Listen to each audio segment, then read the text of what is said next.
Good morning and welcome you all.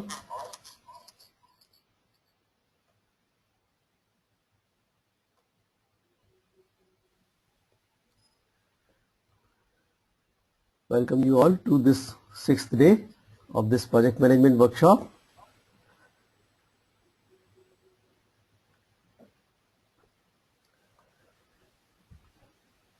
As usual, let's start with some question.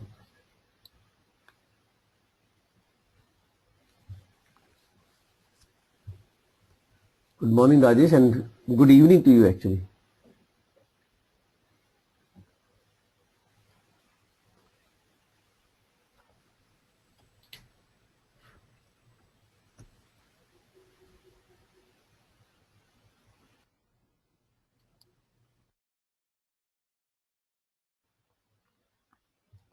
So do you have any question, anything on any of the subject we have covered so far?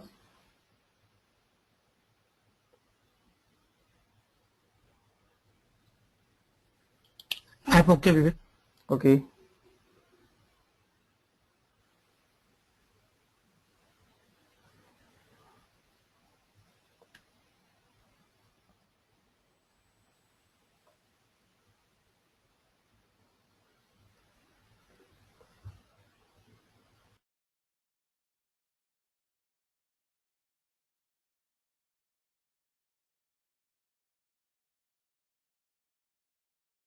Okay, so if there are no questions, let's start with human resource management, which is the first topic for today.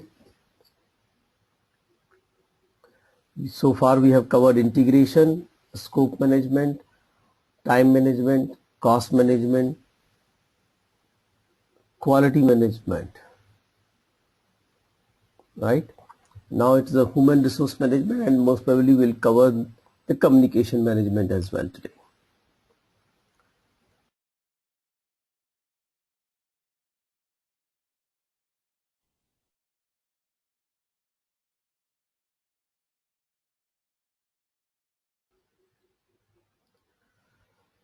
The human resource management is basically about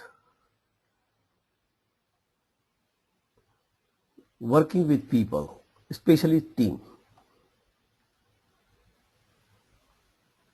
The effective use of the people or the team members on the project is the primary goal. There are 4 processes in this: prepare a human resource management plan, acquire the team, develop the team means enhance the team capability as per the requirement of the project, and manage the team, that means give feedback and provide support to improve in the areas where in the improvement areas.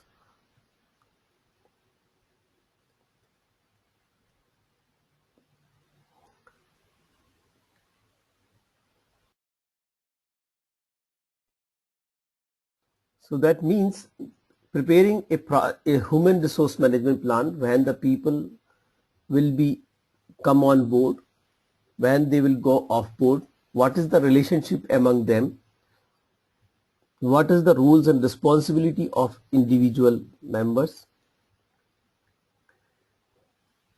Then coming to acquiring the team. Acquiring the team means identifying suitable people within the organization, within the various groups where the people are free or can be made free, and taking them on the project. If that doesn't happen, then getting people from the outside of the organization for the project, whatever the need of the project, to address the need of the project.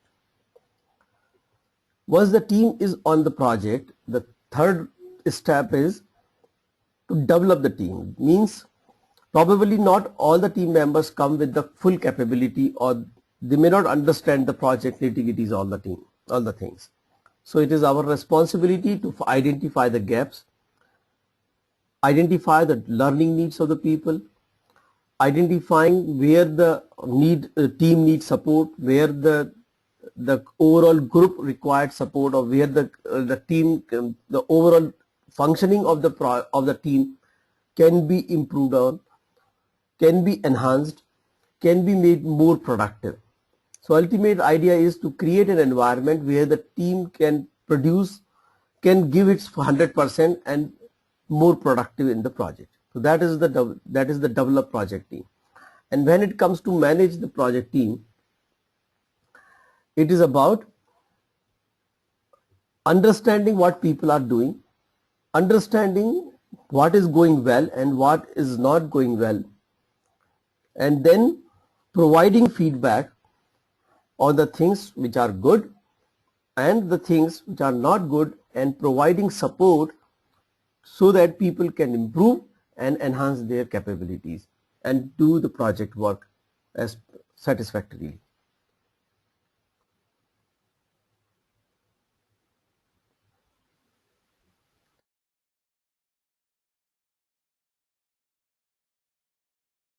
So if you see that there one process is in planning and other three processes are in execution. There is no process in the monitoring, as we think that, or as we understand that people are not supposed to be monitored.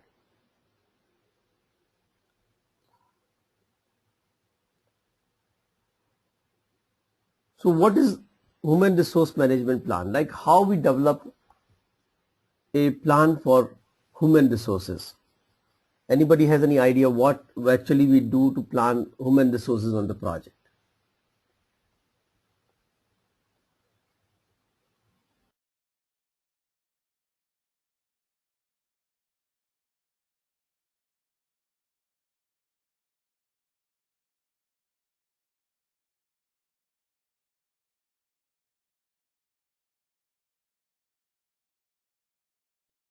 Any input? What should go into human resource management plan?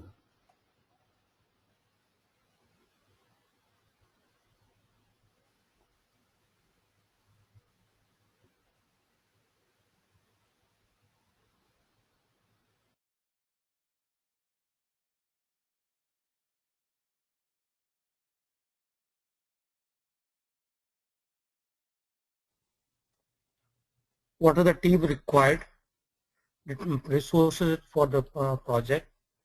Then team should be selected. Then based on that, you have what are the role and responsibility that has to be decided. This is part of human resource plan. That's right. We have identified in the scheduling time management that what kind of skills and number of people required on the project. Now we move ahead from there and we see that what is the relationship among these team members. So we create an organization chart and some kind of hierarchical or non-hierarchical structure which tells that how people are related to each other, what are their reporting structure, how they will, when based on the schedule, when they will come on board, who will come on board at what time and what time he will go off board, what exactly roles and responsibility, defining in details what exactly this person is going to do or everyone in the project.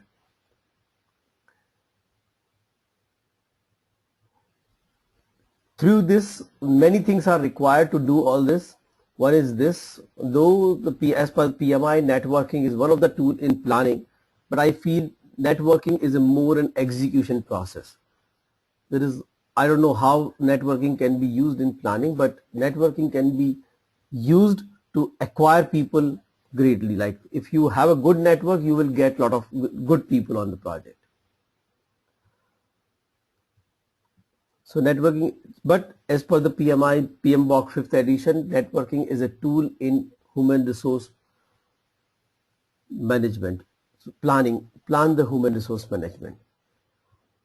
Okay, there are some organization theories, theory X, theory Y, theory Z, Maslow's theory, and there are many theories. We will discuss about those theories. So those theories play a part in identifying that who will be on the project, and then creating a resource management plan.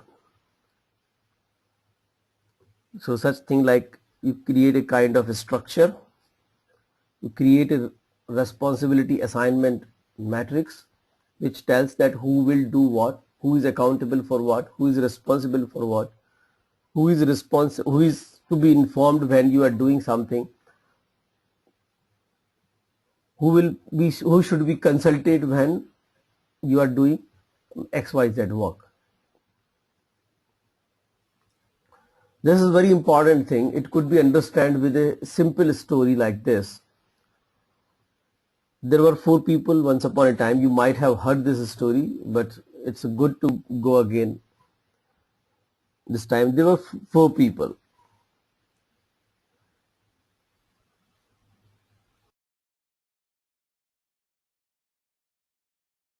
The name of those people were everybody, somebody, anybody, and nobody.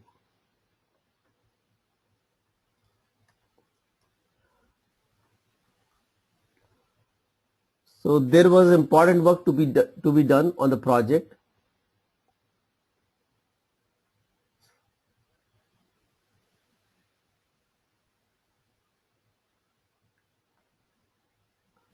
And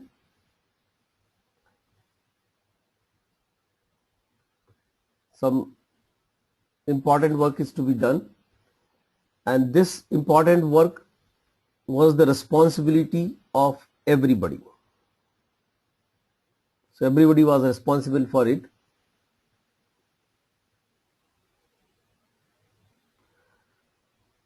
But what happens, everybody thought that somebody would do it. Anybody could have done it, but nobody did it.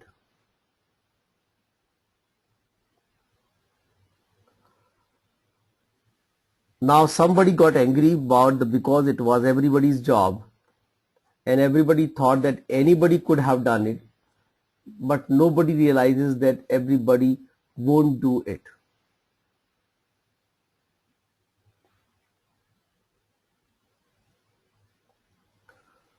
So it ends up like that everybody blames somebody when nobody did what anybody could have done. So at the end of the day, what happens whenever the responsibility of the task is on everybody, or you have not defined it properly, or somebody, or anybody, or nobody, the task is at the mercy of God.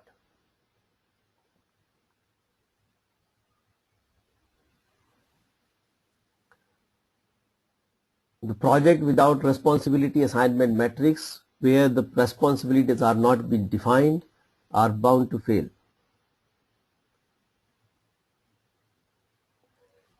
It is very, very important that we should define roles and responsibilities of the people and ensures that they are clear about what they're supposed to do.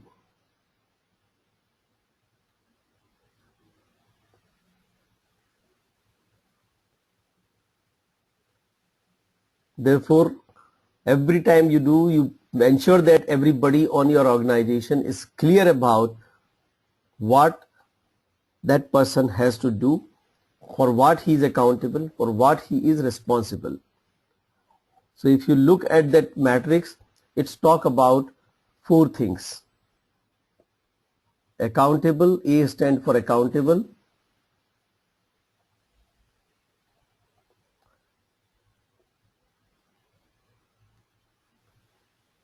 R stands for responsible.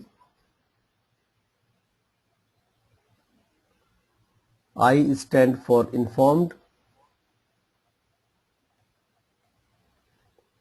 and C stand for consulting. Consult.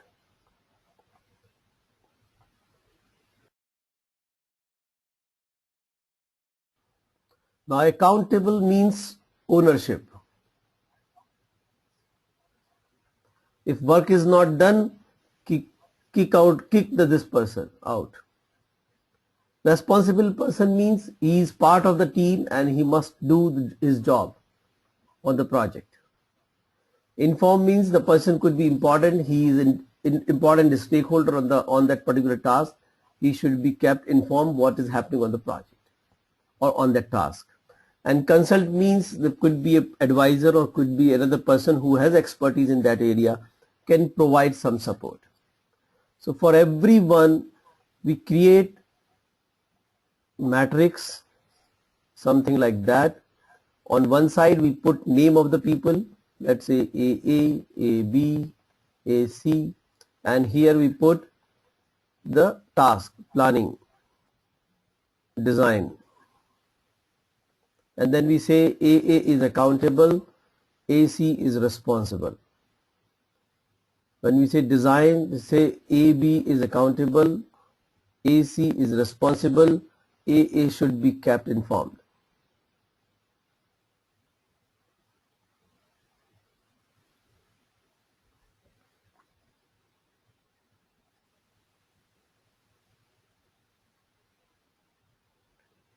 Right?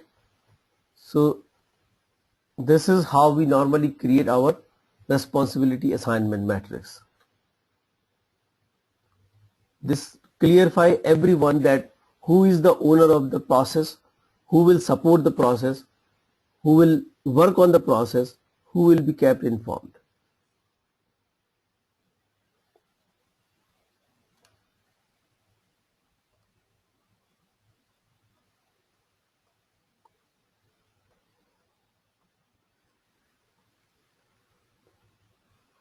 Now next is the networking. Networking means you are informal, basically informal. Networking is basically about informal, though it is formal and informal both. But formal relationship is not a very good way of networking. It is mainly the informal interactions that make the networking really effective. So networking is one of the things by which you come to know with a lot of people and you know what resources they have, and you can explore that are any of those resources are useful to you and they can be made free, or you make some arrangement among your networking group. There are some organizations theories, we will discuss about them later. So when you develop a human resource management plan, you provide who will do what is the relationship among the various people, how the people will be acquired internally or externally, what is the resource calendar means, their availability. Whenever the resource calendar comes, it means it is resource availability.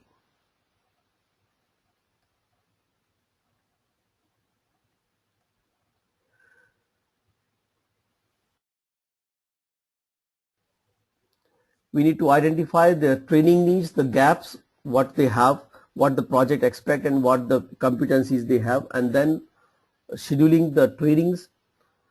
Establish a reward and recognition system. So establishing a reward and recognition system is very important, because reward recognitions can help in motivating the people, in developing the people, getting the job done. If a right reward is given at the right time for the right performance, it helps a lot in creating a productive environment. How when the people will come on board, when the people come off board. Okay. Once you have this all planned, the next step is to get people on. So you need to do, so there are some pre-assignment, there's some negotiations, you need to do negotiations with the other team members, other groups in the organization, outside of the organization, to get people on board. If people are not internally available, you need to acquire them from outside.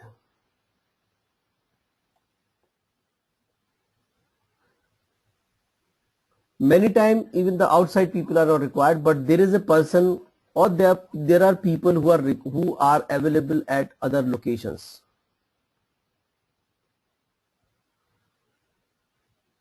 Like they can work remotely. In that case, we create a virtual team. Virtual team has its own challenges and benefits and advantage and disadvantage, and we should manage the things so that we can really take the advantage and reduce the disadvantages. What is pre-assignment? What is pre-assignment?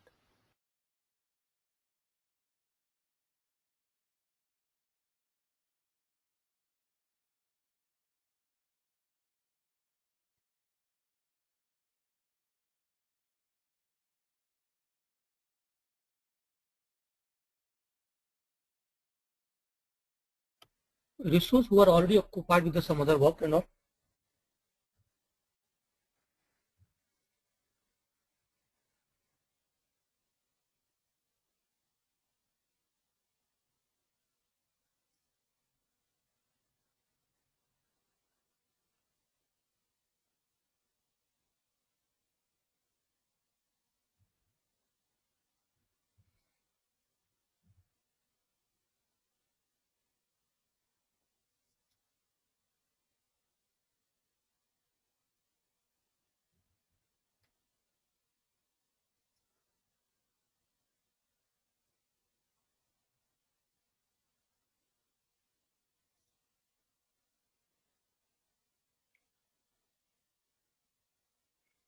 Are you in mute, Vivek? I say, any other opinion?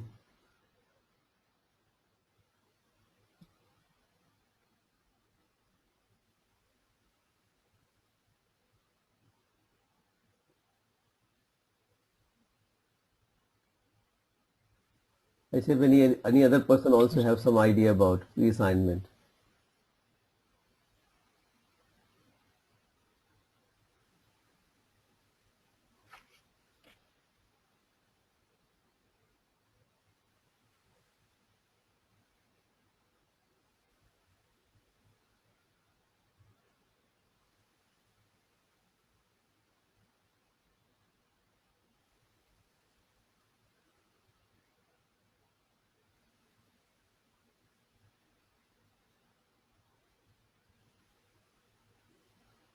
I hope I am audible, and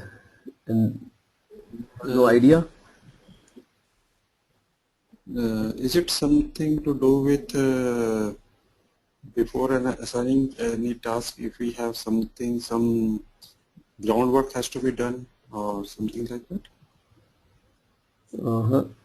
Some ground. Okay. Any other opinion?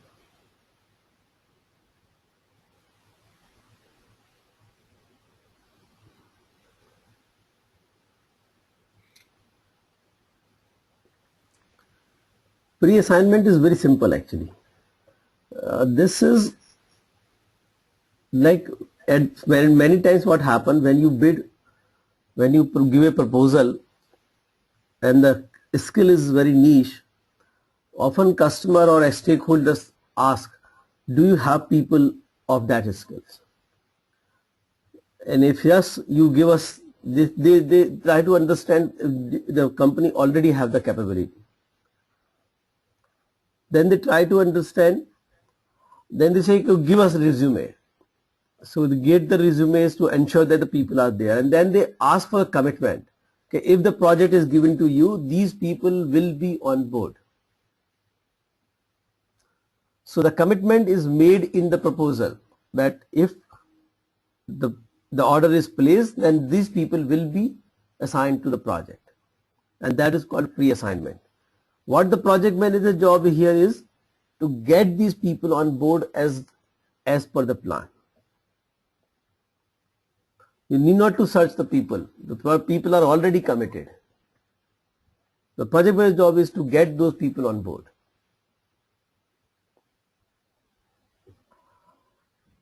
Negotiations are simple, like you need to interact with other people. Negotiations and networking goes hand in hand, and you talk to the other people, do some give and take, try to see that the more suitable people come on your projects. You can give something in exchange, or some other people which are useful to the other team members, some other projects. Such thing can be done in the negotiations. You get people on board which you need. Acquisition means getting people outside of the organization. You interact with HR, you get with the acquiring team, the recruitment team, and see that those people normally, those people who you need come on the project on time. Now, because acquisition is often take long time, therefore all other sorts of information is normally, or all sort of other sort of efforts are normally preferred over acquisition. Even the virtual team, you can think first before you really go for acquiring the people from outside of the organization. So within the organization, if you can create a virtual team and can utilize the resources within the organization, first, they already know the organization. Second, they are quickly available. Third, they could be more effective and less costly, because acquisition has its own cost. So that way, virtual teams are normally, they cannot sitting around the table, but they are at the remote locations. Our training is one of the very good examples of virtual trainings. So virtual team, and it's a virtual classroom basically. Now it has its own challenges, that because people are not able, we will understand in communication management, because people are not able to see each other every time, the communication become very, very important. More we communicate, more we respond, more we exchange the information, better the team will be. So if the communication is restricted, then the virtual team may not work very effectively. You can use various modes like teleconferencing, video conferencing, chats, online meeting tools, etc., to meet and exchange views and information as much as possible.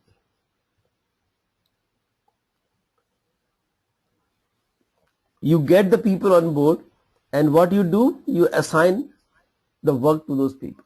So therefore, project staff assignments is one of the output or the main output of acquired project team.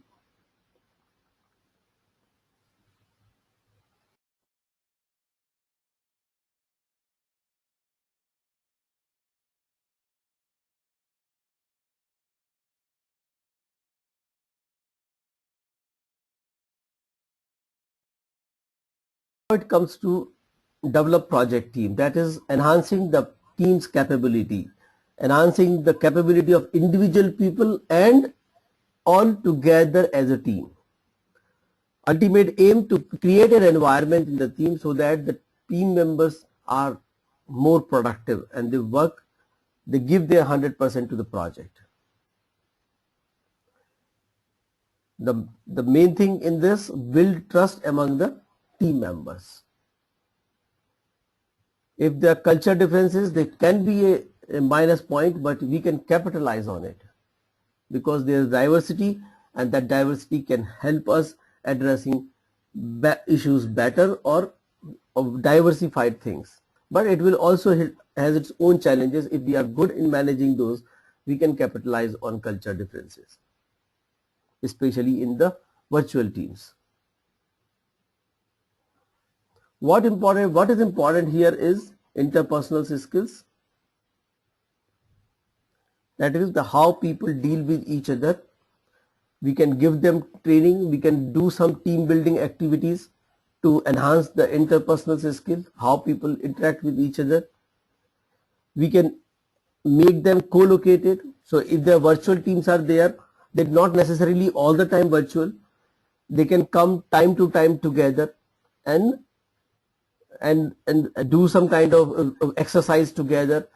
Maybe sometimes you can call them at one place, co-locate them for some time, not for all the time. They can go back. It will enhance their capability as such if the people come together. If the people who are sitting scattered in separate places, their togetherness or their working as a team can get impacted. So better to keep them together at one place so that we can have much more informal interaction with each other. And definitely when people are co-located, their working as a team capability is normally enhanced. There are some ground rules. Anybody has any idea what are ground rules?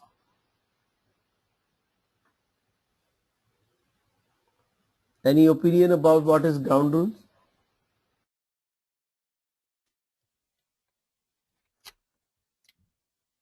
Respect each other, honest communications. Okay. Allow other people to speak and follow the teams and all. Any additions by any other?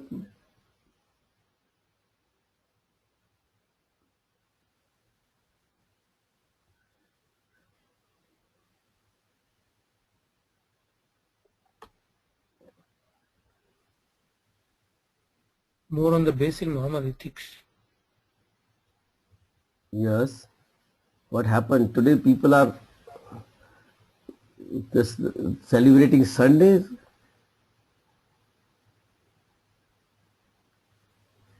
Early morning. Early morning.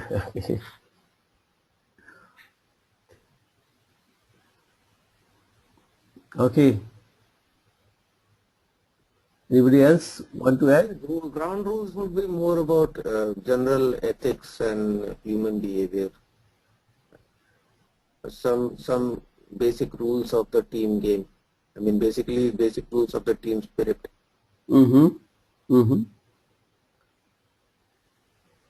Some before you play a game, you normally create some rules of the group of the Some game. rules, yes. So those rules can be ground rules. So or what is the game we normally play in corporate world?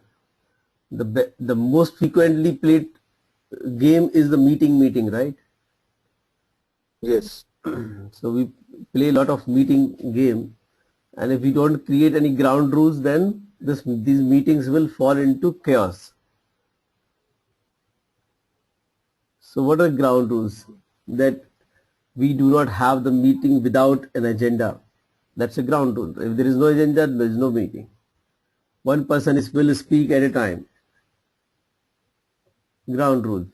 We also have a ground rule like keep yourself muted till you have to speak. You are following, and even when you are speaking at that time also sometimes you are muted. Today I think the mute is working quite well. So these are the ground rules basically, so that we have more productive meetings or more productive working together. Meeting is one actually. So there could be many things where the people have to work together, and without ground rules normally, like if there are less number, if there are not like enough ground rules, we lower the productivity of the people.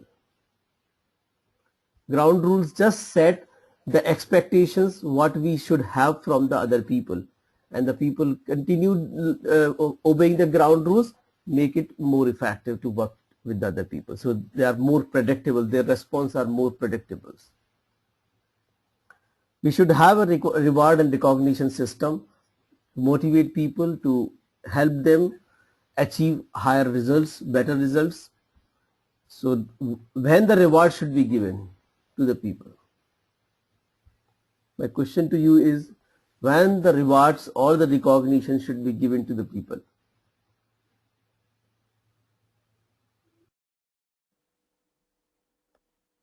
After a significant achievement by an individual, a reward should be linked to an achievement, not a general Yes. reward. So until unless there is an achievement, there is no point giving reward or recognition. So it is always be when there is an achievement. So achievement happen, but at what frequency or when they should be timeline. So we say timeline. If you look at the timeline in the project, when the reward should be given to the people. So achievements are there, but when the award should be given, physically given. It could be the salary hike on an annual or whatever is the frequency, or it could be a recognition award or something when there is a function or something which is happening. Let's consider you want to give a certificate of achievement. some memento you want to give? You want to? Some kind of, we have quarterly meet, we have monthly recognition, and some kind of birthday. So generally we quarterly meet or presentation in management plans or any client visit. So that time we try to honor the team members so that they get proper recognition on the right time, and should be go on right time. Should not wait for after achievement for long time. Right. Okay. Good. And also things like there are company journals and office magazines. Maybe we have announced things like the employee of the month. You can announce there. Yes, you can announce there. Normally they have a column, some kind of what are the reward recognition given during this month, right? It may be on the successful completion of the project. It may be on the completion of the project as well, right? So basic idea is that first of all there should be an achievement. Second is you should not wait for too long. Means it should be giving timely. So we should give at the end of the project also, but doesn't mean that we give all the rewards at the end of the project only. So we have to continuously do this on a timely basis. So it should not be delayed that much, the person will lose the relevance of the reward. So that is from the time side, that once it is there is an achievement, it should be within a reasonable time, the reward should be given. Third thing is that the award should equate the achievement. So it should be as good as the achievement is. If it is too low or too high, it may surprise the people, or it may not motivate them, or it may say that, oh, I would have got little even better, something like that. So the reward or the recognition should match the performance. Fourth thing, it should be culture sensitive. So if we have a virtual team or the people from the various religions and various locations are involved in that, they have their own different perception about various things. We should consider all that perceptions and then set up the reward and recognition system for the project. So it should be sensitive to the culture. It is quite possible that in one place, in one culture, it looks like a very good reward. In another, it could be a very usual thing. And how it is presented, that is also important. So that is also be culture sensitive. So the reward recognition system should provide a reward which is appropriate for the performance. It should give in the timely manner. It should be sensitive to the culture. Right? And the last one is the personal assessment tools. Why the personal assessment tools? We are doing so many activities like interpersonal skills, team building exercises, co-locations. These three things normally help people working together. Ground rules also. Trainings help people individually to improve their performance.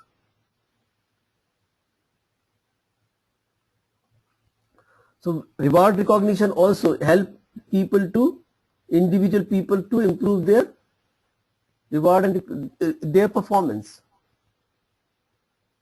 Normally many times reward recognition could be for a team also, for a teamwork also. So in that case it get added to the working together also. Improve the interpersonal skills of the people. When we are doing so many activities, don't we also assess how our efforts are paying off? Whatever the efforts we are putting to build the team, are they really effective? So we use personal assessment tools to understand if our efforts or whatever the initiative we are taking, they are really useful. And therefore one of the output which is quite confusing, that develop project team output is team performance assessment. So we are doing several activities and we are also assessing that are these efforts or initiative really helping or building the team as we need.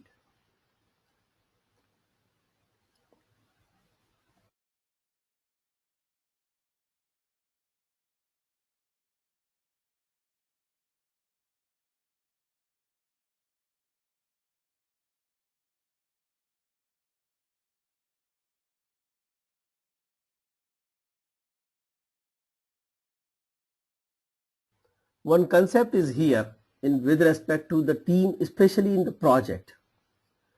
The projects are temporary in nature. We normally call it Tuckman model.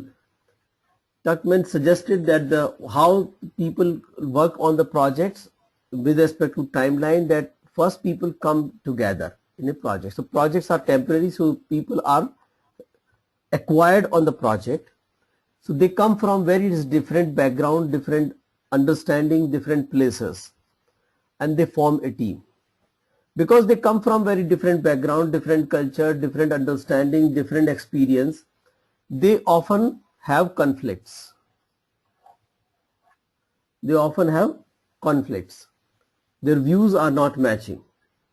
But sooner or later, they start understanding each other and start norming the situation.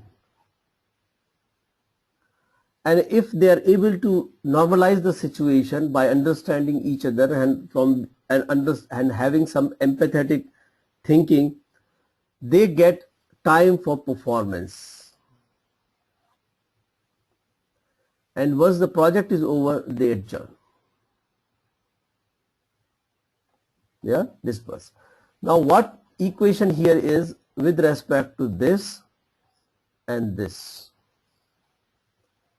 The skill of the team members and project managers ensures that how we can reduce this phase and increase this phase. If this phase if we can shrink this phase, means it will not happen automatically. If we are good in managing conflicts, if the project manager is good in facilitating in removing the conflicts, if the team members have an empathetic thinking, you may reduce this phase. When you reduce this phase, you get more time for performance. Otherwise, there are teams who never think beyond themselves and keep their things on the top and keep fighting with each other, and therefore they get a very little or no time for performance. By the time they come to the norming or start understanding each other, it's the time to adjourn. Such projects often get slashed or the team members are moved out of the projects. So whole thing is that how we can manage. So conflict management is a very, very important skill on the project, so that we can reduce the storming phase, storming stage, and get more time for performance.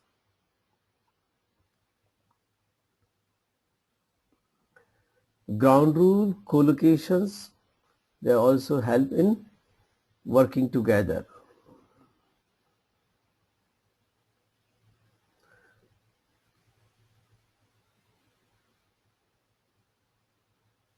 It should match the performance, should be sensitive to culture. Only desired behavior is to be recognized, otherwise it becomes political. It should be timely recognized. It should be given all the time, like on a repetitive basis, not at the end of the project.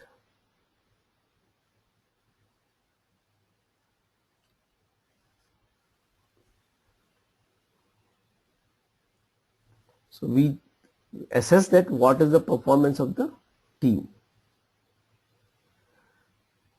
Our efforts are really working, and we have better, more productive team day by day by implementing our things. If that is not the case, we should raise a change request and change the things in the project. The last one is the managing the project team. Managing the project team is mainly about providing constructive feedback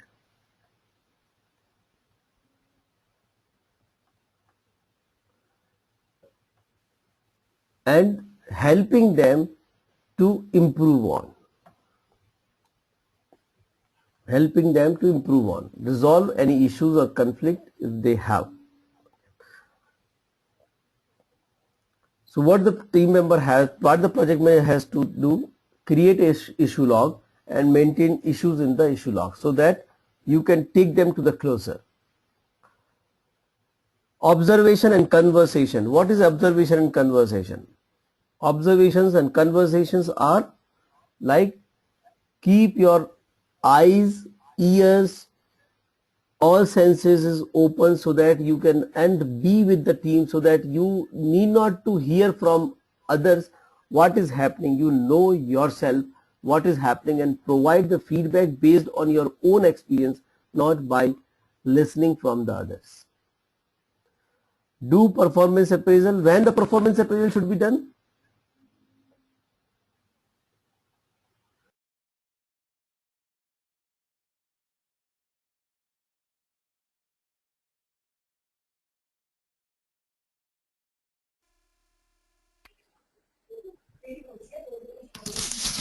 Most of the organizations they once, twice in a year, every 6 months, or once in a year that is necessary.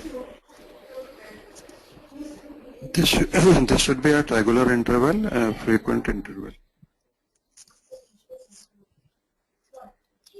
Okay, so I agree with Amitabh that it should be done on a regular basis. Performance appraisal, something is not that which should be done only like 2 times in a year or annually kind of things. It should be done on a regular basis. Means you define a period like 1 month, 2 months, 3 months and then do it regularly. Ultimate aim of the performance appraisal is to let person know what is happening. Feedback with facts. You narrate the incident that this has happened, therefore my perception is this. You are not conclusive when you are providing feedback. My perception is this because of this incident. Incident is a real thing. Facts on the ground. And then tell that what kind of support you can provide to the team member so that team members can improve on. And this has to happen. So if we do once a year or twice a year, what happens? We actually tell the person how he has performed. The opportunities for improvements are very less.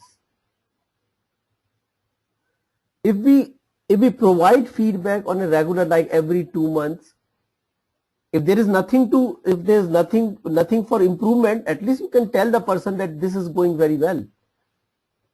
That's a rewarding thing actually. If a project manager tells its team members that everything is going fine and this is very good thing to do.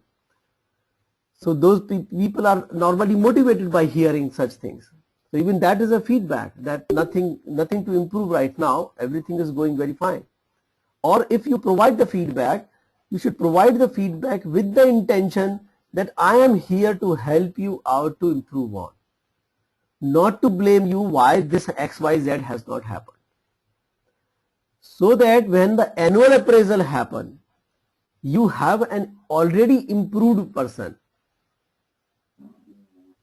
And you can talk about 4 or 5 or 6 interactions which has happened previously on the feedback. Though the performance appraisal, organization performance appraisal happen annually, but part of that is that a feedback thing which should be done on a very regular basis. Ultimate aim is not to tell person what has not happened, but to tell the person that it is not happening and giving a time to do it, so that at the end of the day, when the annual appraisals come, we can tell, okay, this was given to you and you have done that. So we already have an improved person. That was the ultimate aim actually. Then we should have conflict management things, because it's a very important part. We will talk about this little later. We should have interpersonal skills, how to deal with the people, different strokes for different folks. So we need to, we should, our interpersonal skills should be very good to deal with the people. If they are not good, we cannot deal with the people very good. What is here change request is to, if we find some issues and we see that some processes need to be improved on, or we also have to change some processes to keep it effective.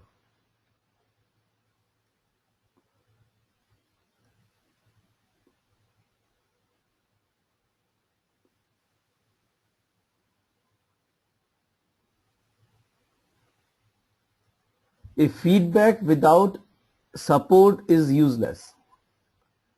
If you provide the feedback, do not give the direction or guidelines for how it can be improved, then it is just letting people know that you are responsible for it. I am really helpless. I don't know how do you improve.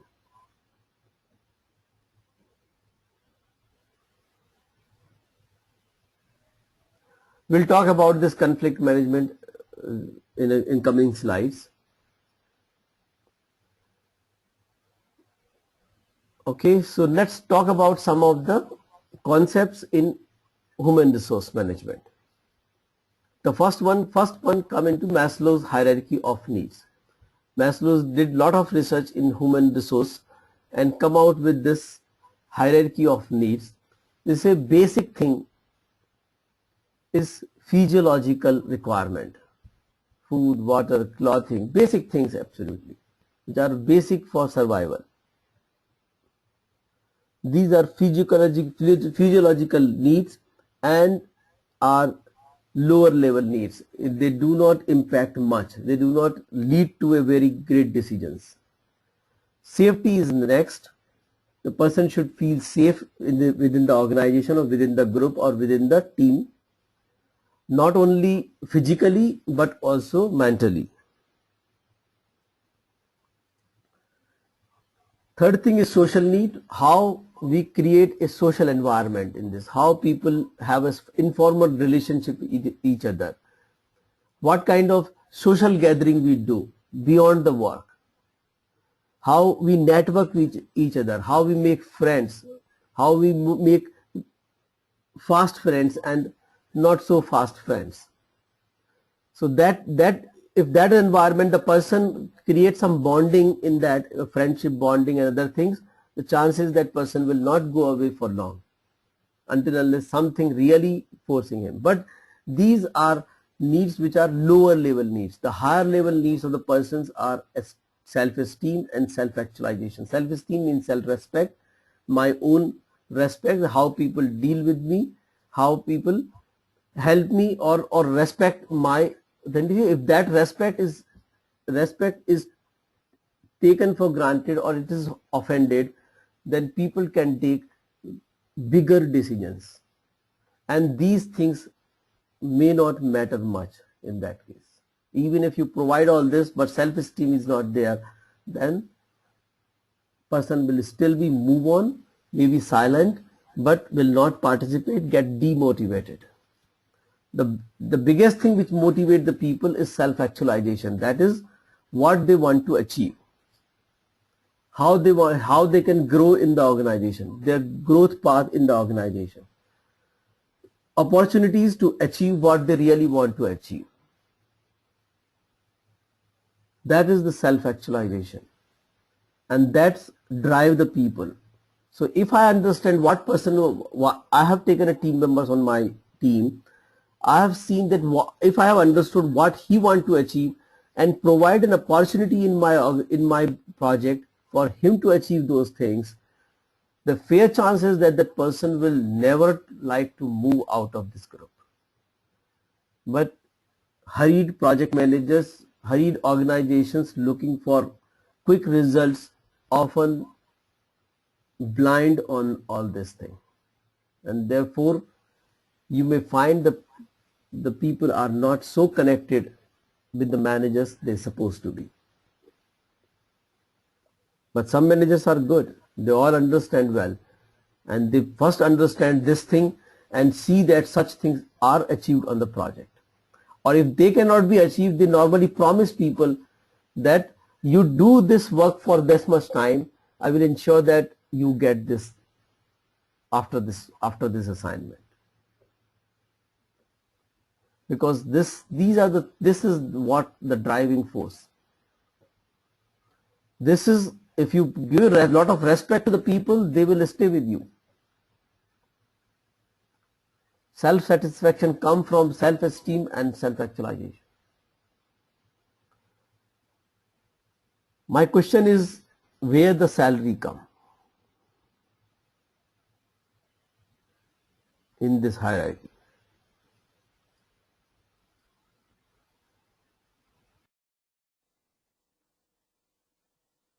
The last two.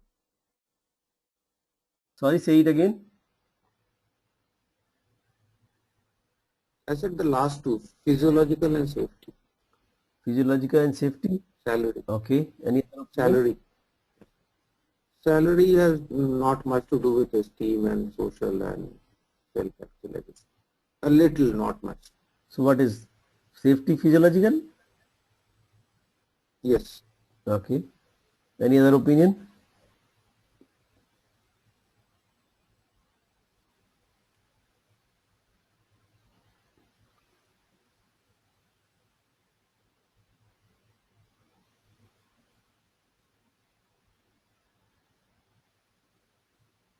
Yes, salary is one of the basic needs. You can define like this. It's a basic need, right? So it should come here. The lower part. So do you understand what does it mean? It means if you are giving a salary hike as a reward, what kind of reward you are giving?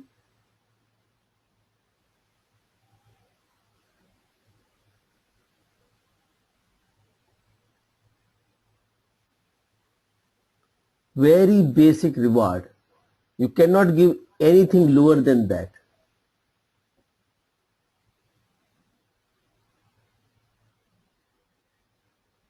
So salary reward, salary hike is not a very great reward as such. And that is the most common. Might have seen a person is doing well, his salary is increased. So it is a very basic thing you have done.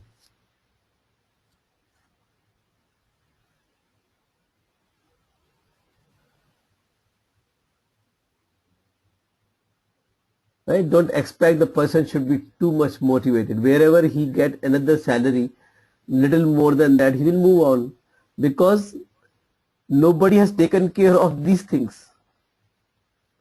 The real reward will be here.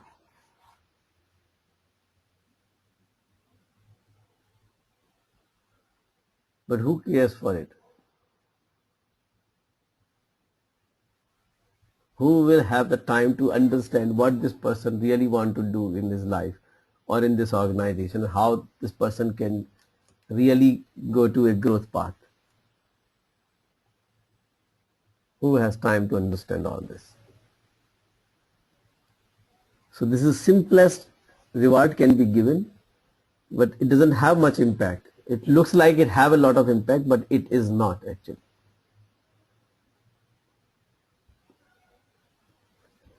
There is another theory called McGeor's theory. It is theory X and theory Y. What theory X says? The people are self-centered, lazy, and do not want to work. They need to be controlled. Danda management, right? The theory, the managers who believe in theory X are normally taskmasters. They always stay there around the people to ensure that they are putting their all 8 hours. They say that the people will not work until unless I will stand and will force them to work. This kind of mentality is theory X. The opposite mentality is theory Y. The opposite means the person, when the managers think that the people are normally self-motivated, they just need some support. Otherwise, all people want to perform and they're motivated to perform. So we need to help them out. Just help, not to control them. So theory Y is just opposite to theory X. These are the organized theory which we discuss in the plan human resource management. There is a theory Z which is more or less similar to theory Y. There is a Hertzberg motivational theory which is very similar to Maslow's theory. So there are motivators and there are hygiene. So in hygiene, if you see the pay, salaries, physiological needs, safeties and safety, etc., social needs, etc., while the motivators are the personal growth, responsibility given to them, authority given to them, self-actualization basically. So these are the motivators. So if those things are given, they are more motivated. These things do not motivate much people. Salary is very basic, nahi badhai, to people ask, tell you, अरे salary भी नहीं बढ़ाई. It means the even basic stuff has not been done. There are some leadership styles. What are these leadership styles? Autocratic. What is autocratic? Hitler style. You need not to talk to anyone. Just say, do this and that's done. Very quick. My way or highway. My way or highway, right. Very quick decisions, very fast, but sustainability is less. Second is consultative or participative. The manager asks everyone what their opinion is. So here he is not asking anyone, this is just opposite. He ask everyone and try to convince everyone, try to find a consensus among the team. Therefore, take time to decide, but sustainable. Once the decision is achieved, everybody supports it because it's a consensus one. It is a participative. Respect is very high for the team, for the project manager. Autocratic project managers do not have respect. They normally have respect, but only on the face. Behind them, people do not normally respect them. Laissez-faire is a leadership style where complete freedom is given.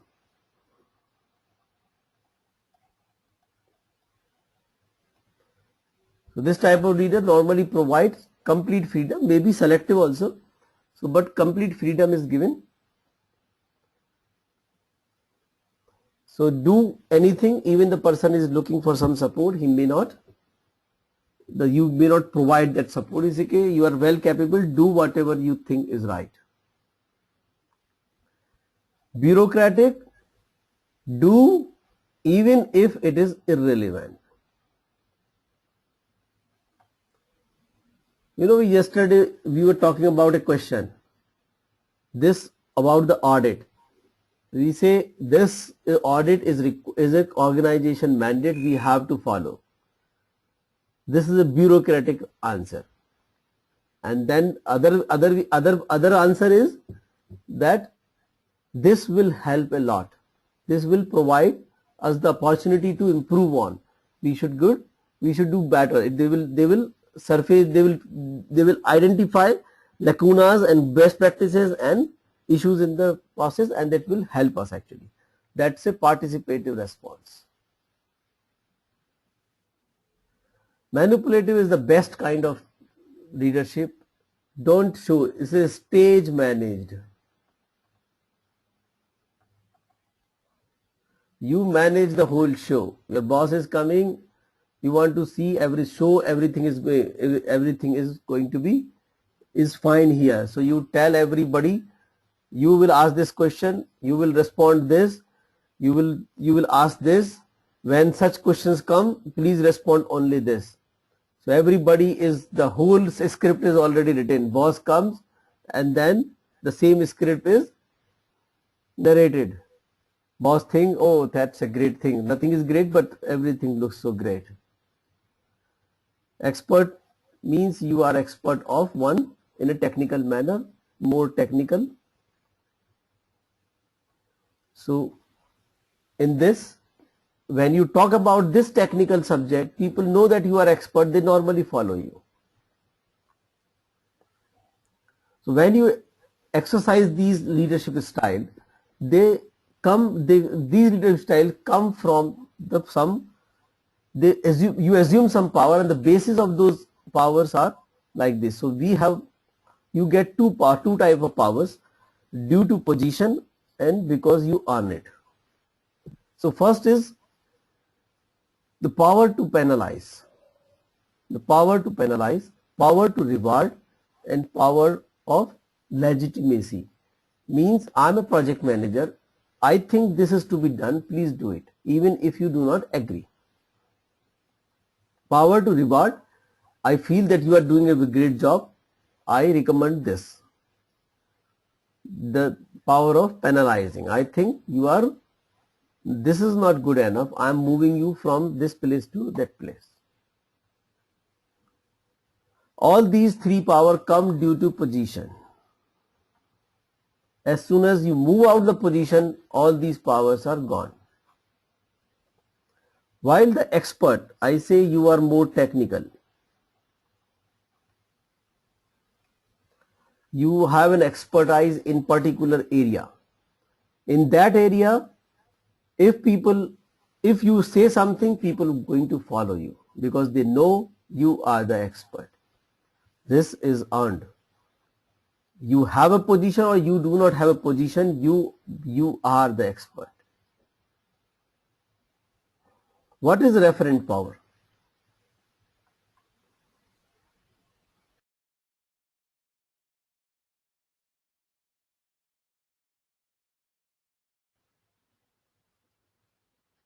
What is referent power?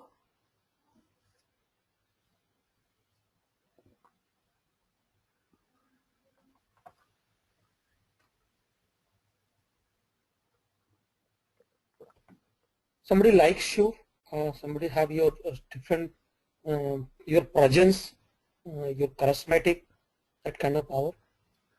Okay, that's right actually. The best example for referent power is Mahatma Gandhi. Your style, referent power means the things, the person who can be referred. You do like that. You do like him. So what is referent? Referent is a kind of expert, but is not in a particular area. His overall personality is like that. His overall decision making power, conflict management power, such kind of things are there that people believe in. People have lot of trust in this person.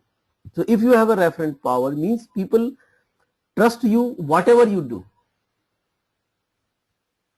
A role model. A role model, right? A role model in public. Yeah.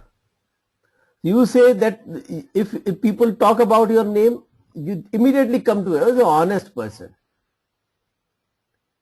You cannot be wrong. There is a lot of trust which is there. So when you say something, people are going to follow you. That's the best leadership style can happen. And this is earned. How it is earned? By demonstrating your behavior. Every time there is a conflict come, you resolve that conflict in such a way that everybody is happy. So every time you do so, your power actually increases. And whenever there is a conflict, people are now looking for you, that let's give this thing to him, he will do it. And your manager says, okay, if I have given work to you, then it is done. I need not to worry about it. Totally trustworthy, responsible managers are worryless when the work is given. So that is also earned. You have to earn by doing it. You are a leader even if you are in position or you are not in position. It is always with you because it is earned. Now my question is that which power you should use?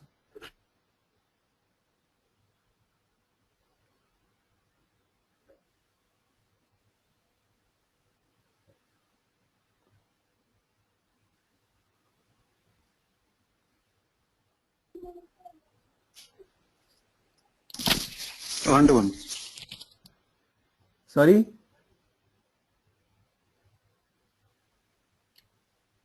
Earned one. Earned one? Earned. Earned. Okay. Any other opinion? Actually, both. Both? Yes. Okay. Any scenarios when to use this position and when to use earned?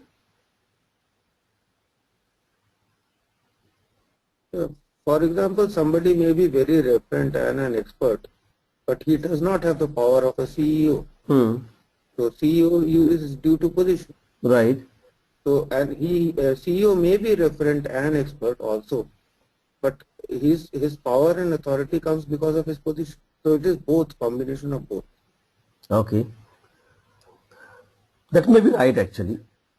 But the thing is that let me tell you one concept which I think that is the way.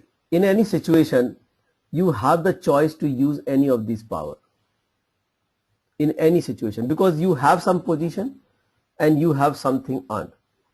If you have not earned, you cannot use them. Position will come because you have holding a position, there is a power with you. Either there is no need to do anything, but earned you need to do a lot. So you can use them only when you have earned it. Second thing, if you have earned power as well as the position power, it is a choice with you to what to use. The simple thing is that if you use any of these position power,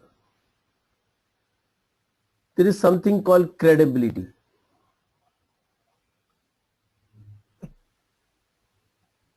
The credibility account get a debit. When you use earned power, credibility account get credited.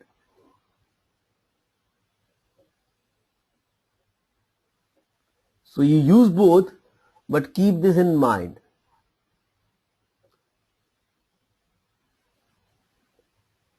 That every time you use a position power, you have lowered down your credibility. And every time you have used the earned powers, you have increased your credibility, plus your earned power will actually get better, more stronger every time you use it. It may not be true with the position power.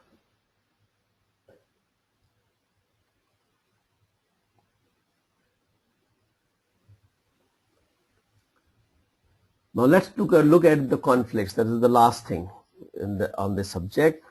The source, first look at the source of conflict, from where the conflicts come. Most of the conflict comes because of the schedule. Less conflict comes because of the personality. So this is in the order of frequency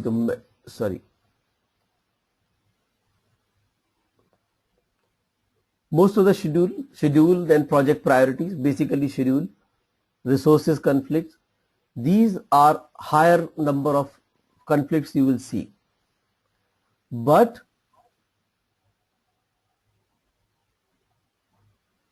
the difficulty in solving them is like this.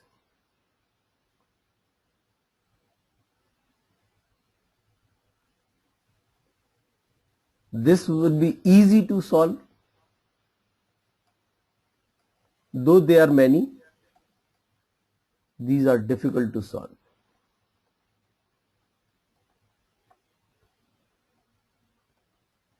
Though they are small, so many times you will say most of the conflicts are personalities because they persist. The schedule conflicts may not persist. They can be removed in just minutes, just to discuss each other, and then they reschedule the things and your conflicts are gone. But personality conflicts persist, and therefore you may find that there most of the issues are conflicts. Most of the issues are personal issues. Yes, because you are seeing them because they are persisting. It's difficult to resolve them. Most of the project priority, resource related, schedule related conflicts are solved without even realizing that there was a conflict. How to resolve those conflicts? Normally the conflict get resolved in 4 ways. The forcing, I am aggressive, I am little more pushy, so I suppress the other person. Other person gets silent and conflict is resolved. Smoothing, compromising, accommodating is something like you give something, I give something, and let's conclude on some common minimum program, UPA government, right? So, or any other government which is mixed. So you give something, I give something, and you get a common minimum program, common minimum things to work on where we can compromise. So both lose something actually. And therefore it is a loss-loss scenario. It is a loss-loss scenario. Now then comes to withdrawing. It is just opposite to forcing. It is opposite to forcing. Means I am not so aggressive, I am weak, I am sitting in front of my manager and I really can't say much and he's keep pushing me things. I ultimately say let's do the work whatever he is saying. There is no point telling him. So what is to remove the conflict? I just withdraw. I just say okay, let's do whatever he is saying and forget about rest of the things. Confronting, problem solving or collaborating is something like we talk about the problem, not about people. And try to find a solution of the problem. So instead of forcing or withdrawing, the person says, okay, tell me how your things can be addressed. You work out a formula where your things can be addressed, other person's things can be addressed, both things can be addressed, like in a negotiation. Let's talk about a negotiations when a vendor is sitting in front of customer. The customer has an upper hand. He can force the vendor to reduce the prices to an unreasonable level. On the other side, vendor is in need. He may reduce his price to an unreasonable level to pick up the deal. So in both the case, customers win and vendor loses. On the other side, vendor could have the IPR actually. So there is no competitor altogether. There are only customers who are many customers. He say, you don't, I have limited stock. You don't take the stock, I will give to the other. So in this case, the vendor forced the customer to compromise or to withdraw. But on the other side, both either in vendor or customer can talk about that is a reasonable price where the vendor provide the parts in good and get a reasonable price for that. That would be a win-win situation. Why? Because once you press the vendor for reducing the price unreasonable, what if in short term the customer will win. In a long term, what the vendor will do, because vendor has lost in the negotiation, he try to cut corners in the product, and therefore the product quality will suffer. And who will lose now? The customer will lose now. So what is the scene here? It is a loss-loss scenario even if it is forcing. So win-lose means at this instance in a short term, but in long term the opposite will happen. The vendors try to recover his loss in the negotiation through the cutting corners in the product. In withdrawing, the same thing will happen. In the short term it is the lose-win, but in the long term it is lose-lose. Only this is the way where win-win scenario can achieve. If you can provide a reasonable rate with a reasonable product quality, this relationship will sustain even in short term or in long term. So in my opinion, this is my personal opinion, that only stable conflict resolution technique is this. All others are loss.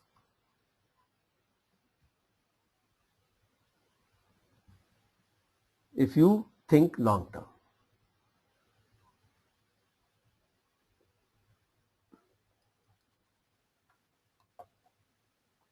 Any question?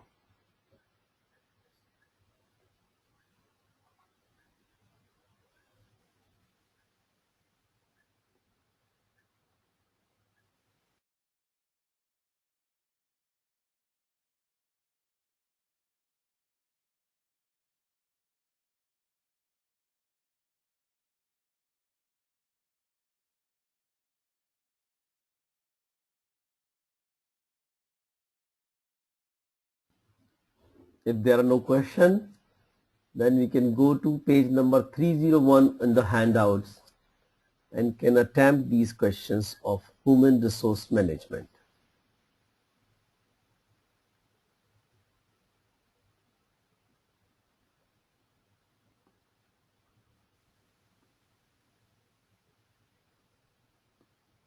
Right?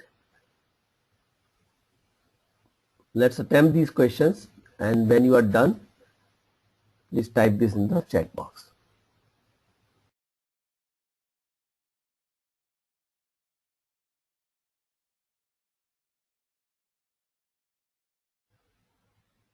Okay, done. So let's get started. Question number 1.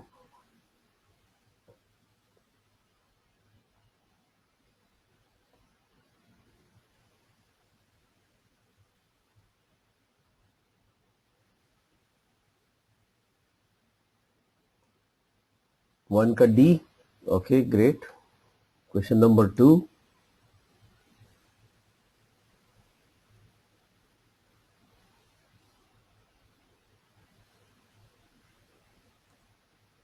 Good, great going. Question number 3.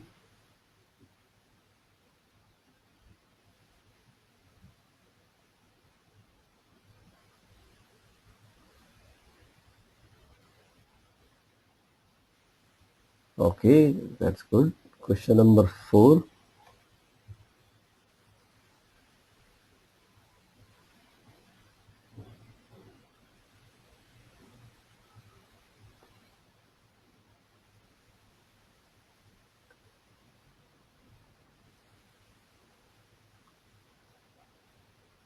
B, B, C.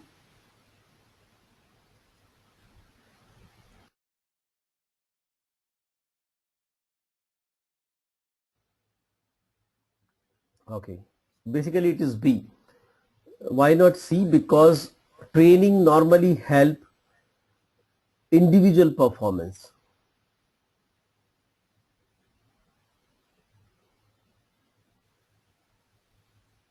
So training helps individual performance, not the interpersonal performance, the overall group performance. Question 5.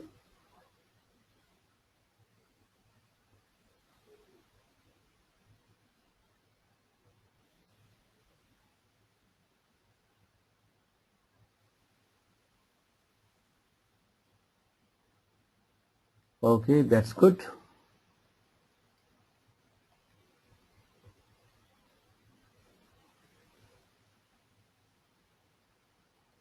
6.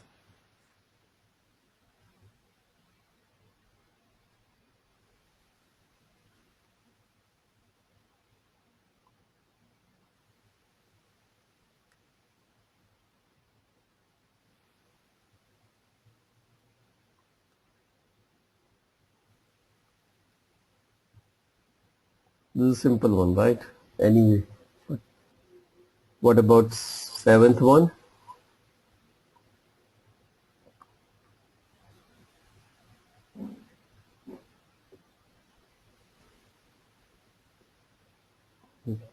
Great going.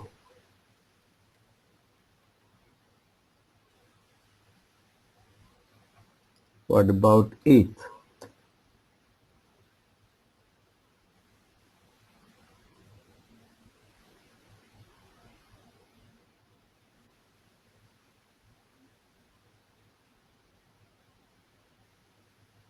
Okay, B and D, B and D. That's right, B and D. Actually, this question is wrong as such. It has two answers right. Basically, both B and D means the same. So that's great. What about question number 9?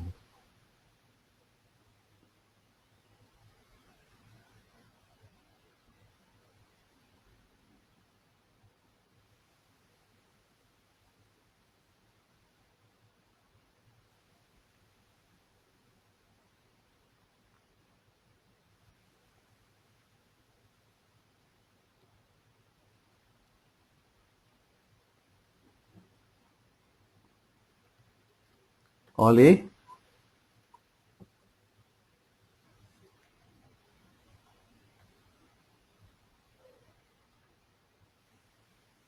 Question number 10.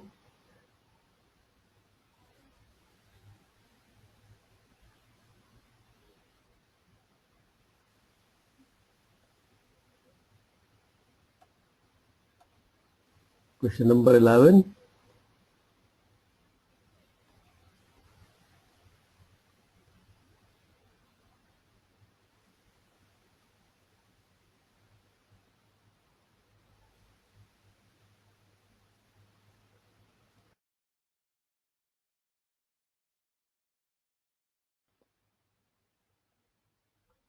D.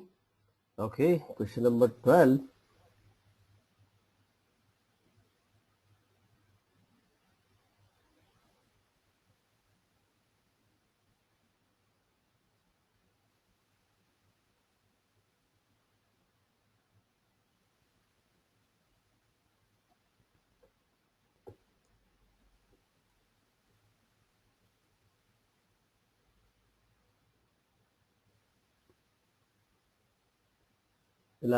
B.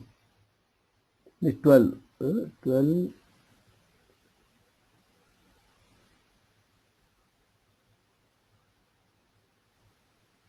12B, right? Okay. What about 13?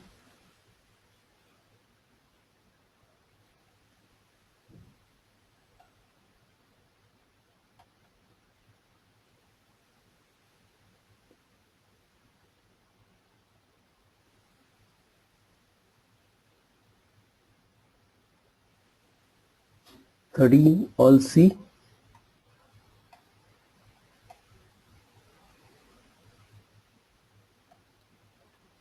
Okay. What about 14?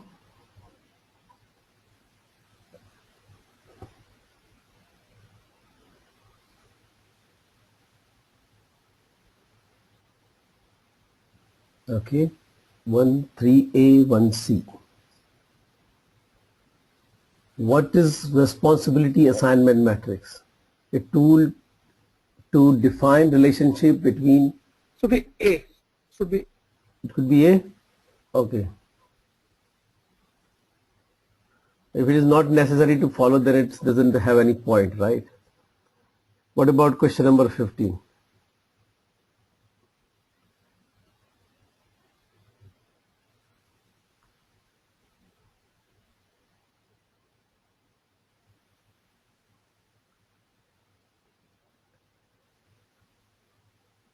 All B?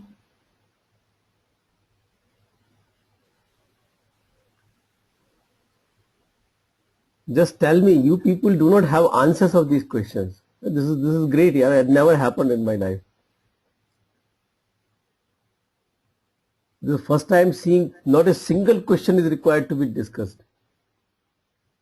All are right, and all the people are doing. You have access to answers of these questions.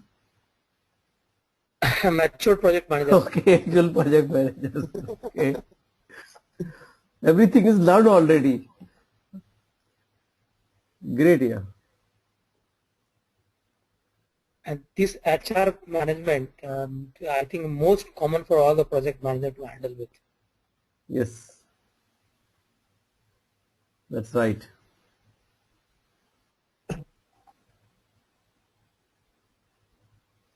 But this is great actually.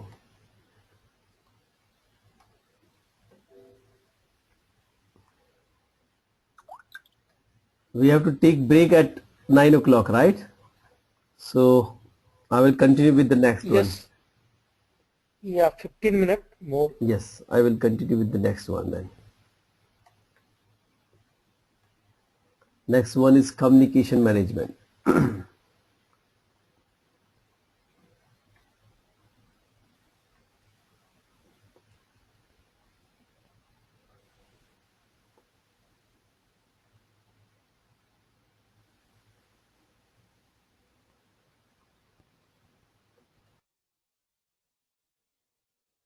Shreya? Shreya? Okay.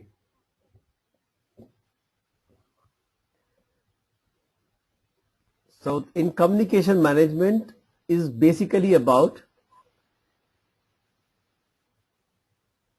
what information stakeholders, analyzing what information stakeholders need, how this information will be generated, how this information will be distributed, how it will be stored, and how it will be retrieved, and how it will be disposed of. So it is related to the generation, collection, distribution, storage, retrieval, and disposal of the information in the project. Please remember that project manager most of the time is just communicating. बातें बहुत करता है, काम कम करता है. Okay, so PMI acknowledge this. Almost 90% of time they communicate. Communication means they have to interact with other people. They have to send information, get information, compile information, store it, retrieve it. They're dealing with information most of the time, and that's what they are. More than 90% they are actually communicating and communicating.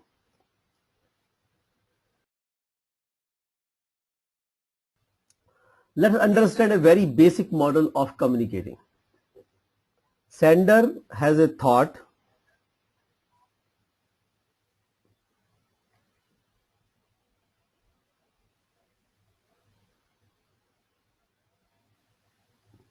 or an information.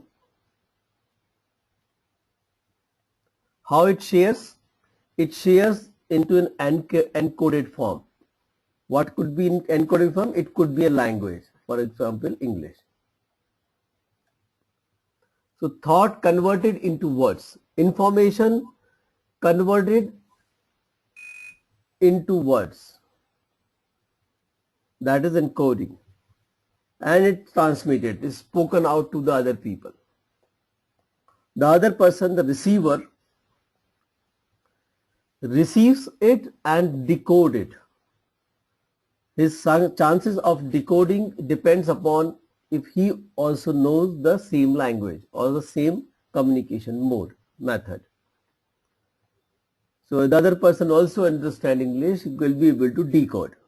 But it's not necessary that he understands the same thought which was generated here, or he understands the information exactly in the same form it was actually intended.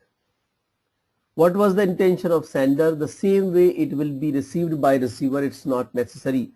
This can only be established by a feedback. Receivers provide a feedback that what he or she has understood, then senders confirms that he has got the right thing, or some more communication or some correction is required. Until this feedback comes, the communication is half. The sender does not know what is the receiver has understood or not. And many times it happens so. You send an email, you do not get any response. Probably you will be puzzling the person has read it or not. If he has read it, he has understood the same thing which you have communicated or not. Therefore, the interactive communications normally works well, because there the feedback is immediate. And therefore there are two types of communication. One is synchronous communication, other is asynchronous communication. In synchronous communication, it's an interactive. Two people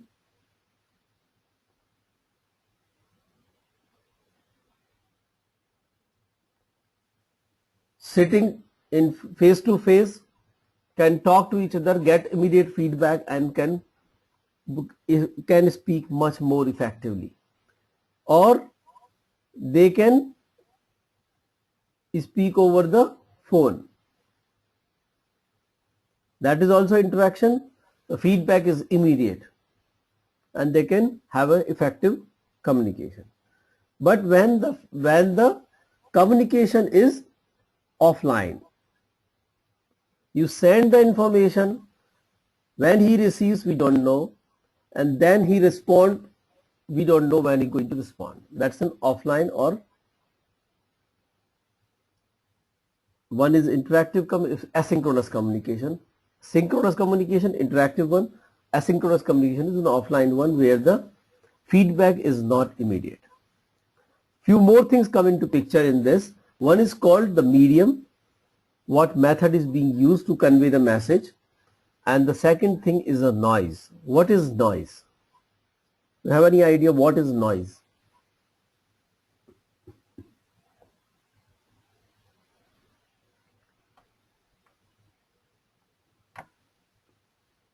Distraction is any distraction. Any distraction? What type of distraction? Message not delivered properly, or message is not interpreted properly. Okay. Other end. Okay. Any other opinion?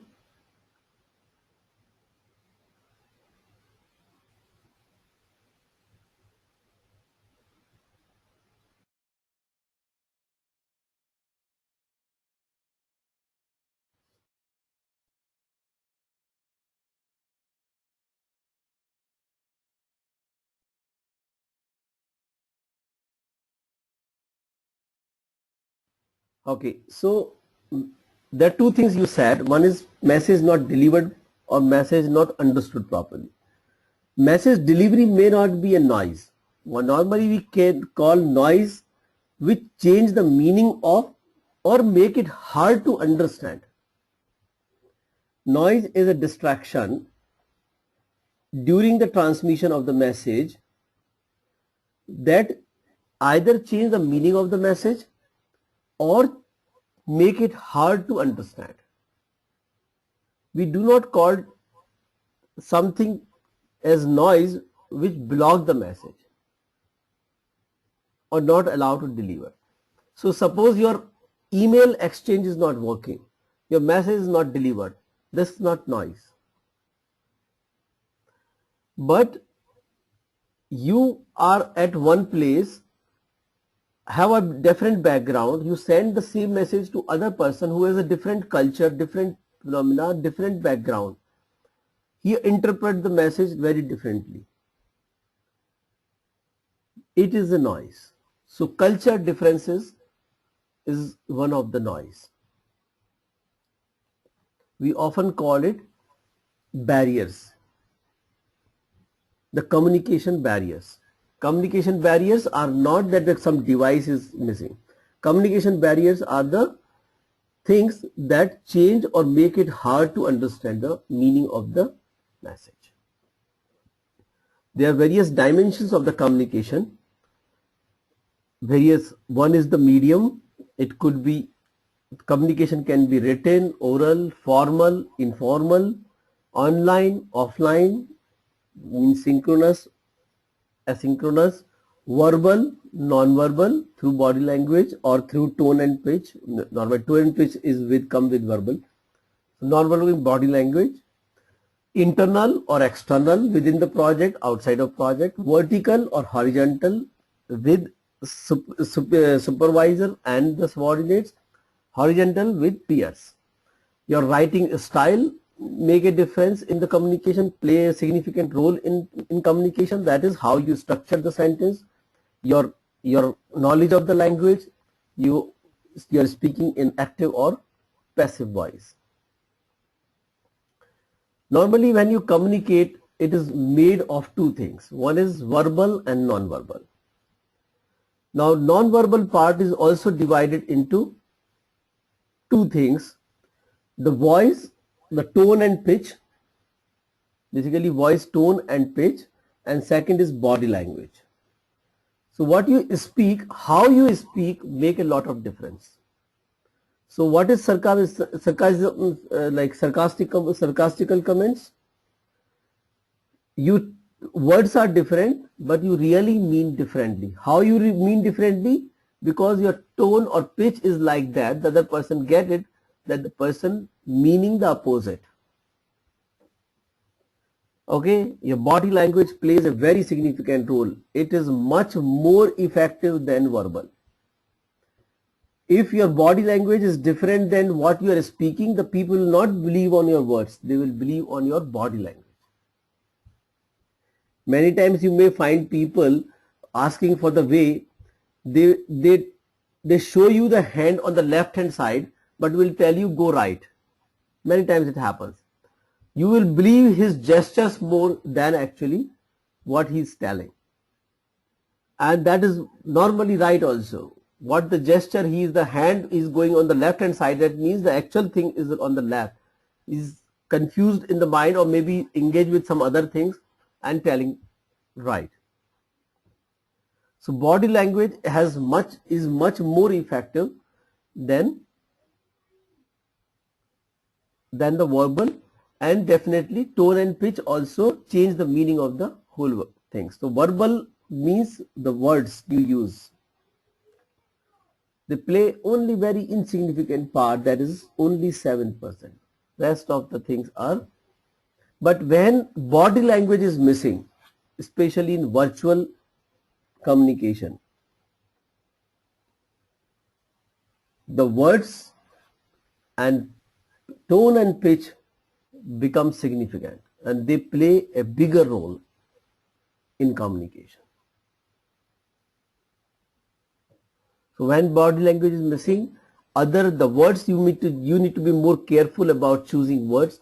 You need to be more careful about your tone and pitch, the way you are speaking, because body language is not there to come to fill the gap, and therefore to be effective communicator, you should be choose your words carefully and you use your tone and pitch more carefully.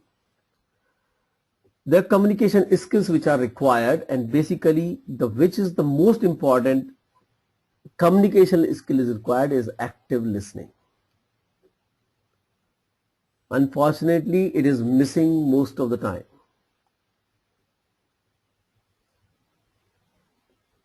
What is active listening? You provide feedback when you are listening.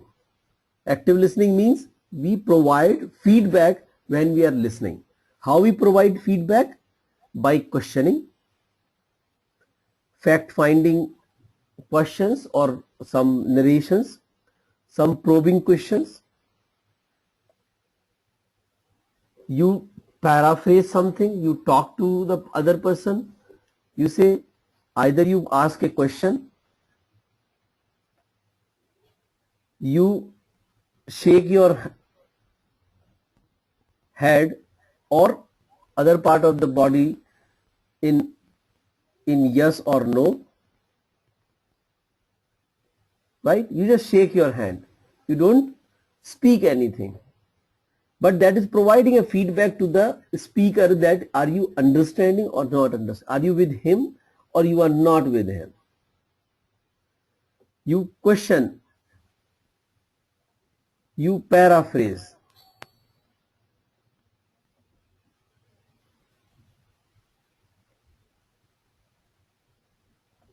What is paraphrasing? You speak what the speaker is saying and then asking, do you mean this? So what speaker is saying, you tell the same thing in your own words and then ask, do you mean this? Rajesh, you said that body language is more important. Do you mean that body language is mainly communicating, words are not?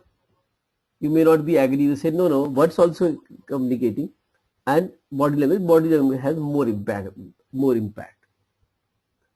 So that is called paraphrasing. I listen to you, I tell the same thing in my own words and then ask, is this what you're telling? Or I mean to say you are telling this, so you tell the same thing in your own words. That is paraphrasing. Second is give a body response from the body language, or you ask them questions. So these are the things which keep providing feedback to the speaker. So who is the active listener? Who keep providing feedback to the speaker, and the speaker get understanding that are you hearing or you are listening or not listening. Communication skills in which you require a lot of negotiation and persuading skills, networking skills, conflict resolution skills, communication barriers. We will talk about communication barriers because they are very important. We talk about these communication barriers are the noise actually. Then it comes to the presentation technique, how you present the information to the other people.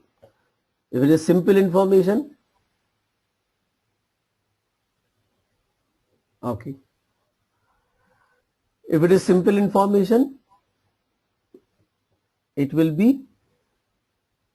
can be simply by speaking can be done. If it is a complex information, you may have to combine the various things, presentation, video, audio, or any other method, whatever the method you can use that method for presentation if you want to explain the things, a complex matter to the people. Right? So let's break now and we will start from communication barriers onward at 9:30. Will that be fine? I think Rajesh is already left. Okay, he is still here. So let's close here. We'll resume at 9:30 IST, right?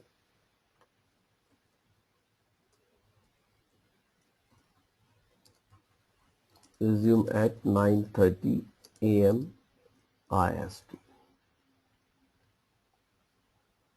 Okay.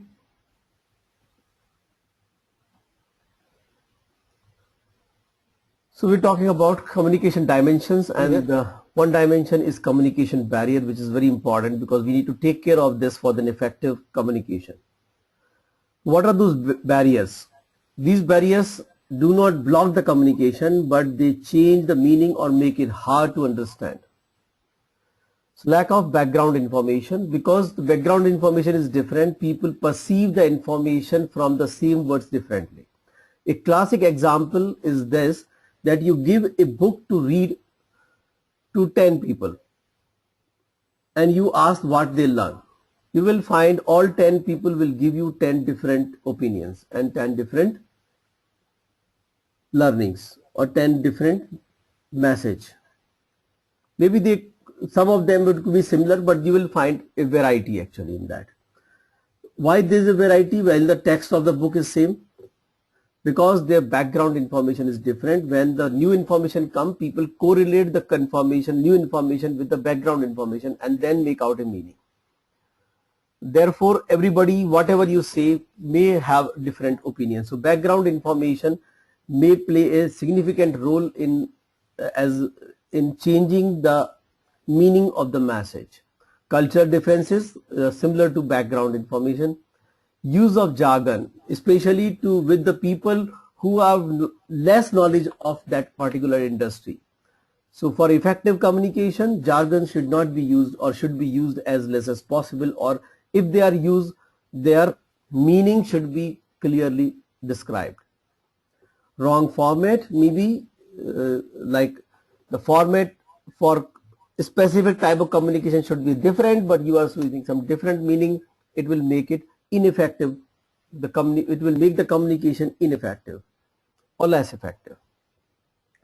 Absence of feedback. You are only listening, but it's not an active listening. There is no feedback coming. Then the speaker often gets puzzled if the information is really going through or not. Lack of interest, lack of listening or speaking skills, fear, unfamiliar technologies. If you're using a technology with the other person is unfamiliar, it can create a problem in understanding what the message is coming. Difference in language. So you speak different language, I speak different language. I have an understanding but not that much, and therefore I may not be able to make out the same meaning as you say.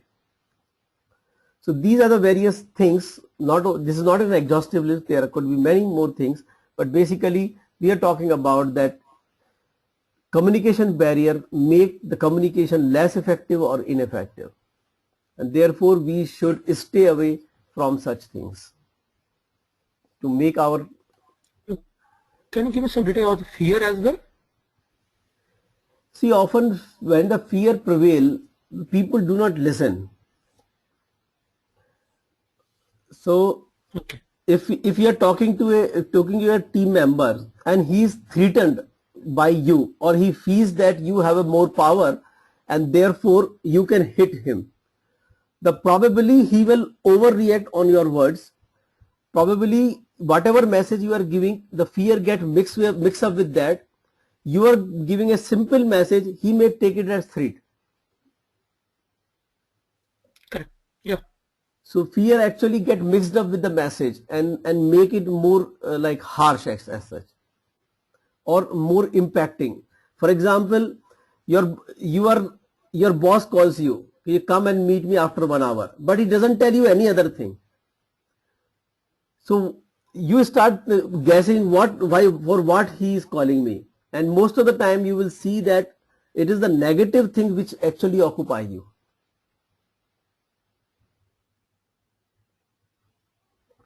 And that is all because of the a small or more or less or higher fear basically. And especially on what it has been communicated. Come and see me after 1 hour, the pleasant mood or the serious mood. Yeah, Just the make more worry. tone make a lot of difference, right? Correct. Tone make a lot of difference. And you may be guessing what is happening. And if the tone is neutral, then mostly you will see positive things, less will come into the mind. The more things which you will think about, the mostly negative. Whatever you think, mostly negative, less positive, even if the tone is neutral. So that's how normally fear works actually. The communication can happen upward, downward, left and right. That is with peers, with subordinates, with the manager or supervisor. Now one thing which is quite common in this is the number of communication channel possible in a group. So this is calculated by, so if there are 5 people in the group, then it should be the number of channel possible are 5 into 4 divided by 2 is equal to 10.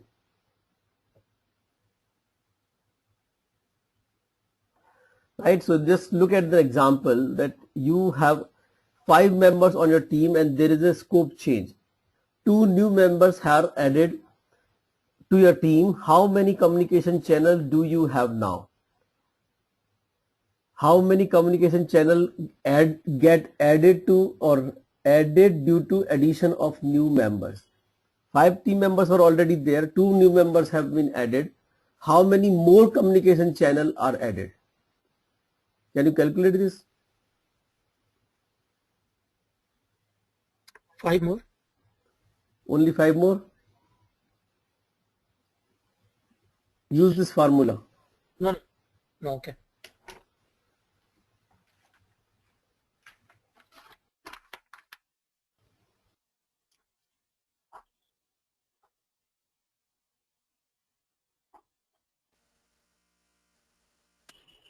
Put in 11 more.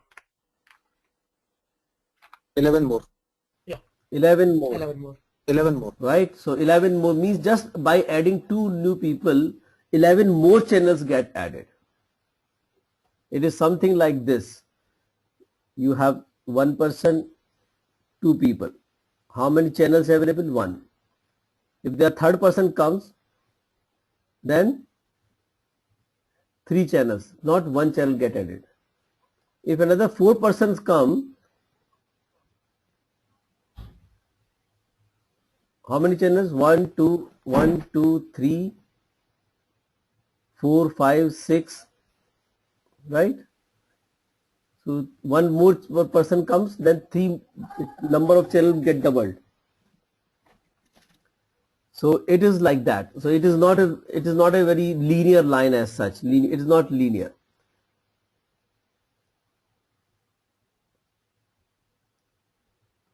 Okay, so mainly there are three processes in this: the plan communication management, manage communication, and control the communication. So planning the communication means who need what information at what time, in what format, what are the contents, how it will be provided, what is the medium of the communication.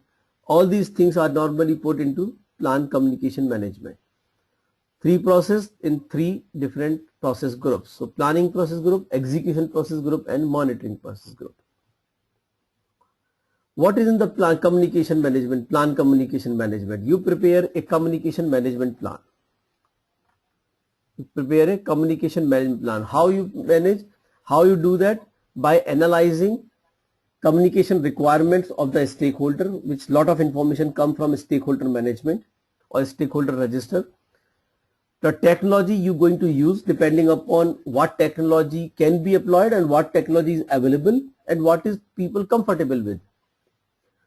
The model, which model you will use, the communication method, which method you will use. Let's discuss about them. So communication requirement, who need what information at what time, in what frequency, in what format, in what mode, how it will be done. These all things are normally part of the communication requirement analysis. How many communication channels are there? Which channels will work? Which channels need to be blocked? Because the number of channels is increasing exponentially. So we need to control the channels. Otherwise, it will be chaos. The second thing, we need to check that which technology we should use. Two aspects. One is availability, feasibility, availability, and the third one, the people should be familiar with it. If they are not familiar, you employ this, that becomes a barrier. A communication model, a simple model is this. There could be some other model as well. A communication method. It should be interactive or it should be synchronous or asynchronous. So this is synchronous and this is asynchronous. Both these. What is interactive communication? Face to face,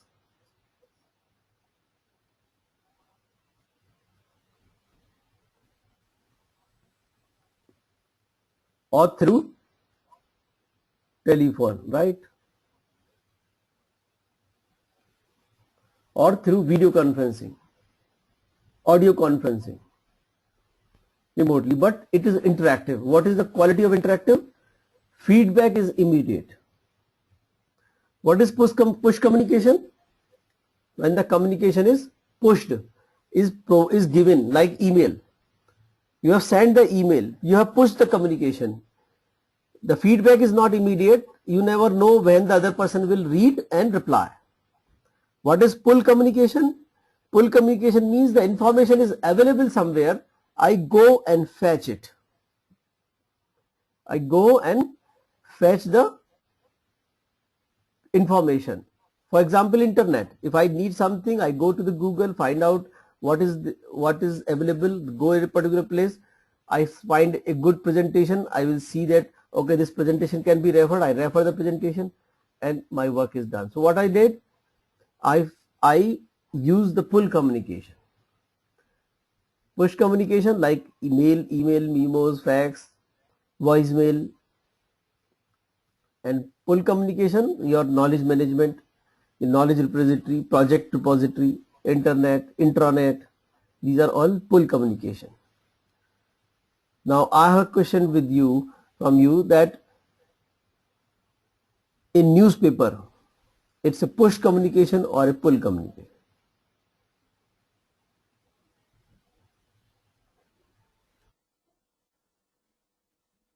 Full communication.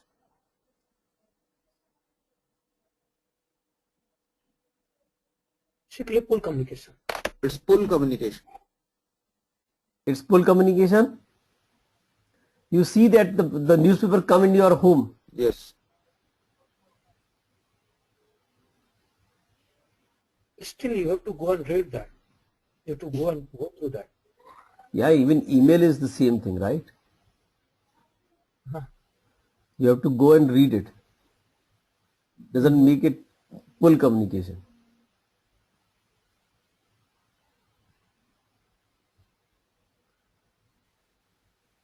Well, a newspaper is a knowledge repository, isn't it? This is actually depend upon the perspective from where we are saying. Say, for reader it is a full communication, but who is pushing the knowledge, it's a push communication, like vendor is pushing it to you.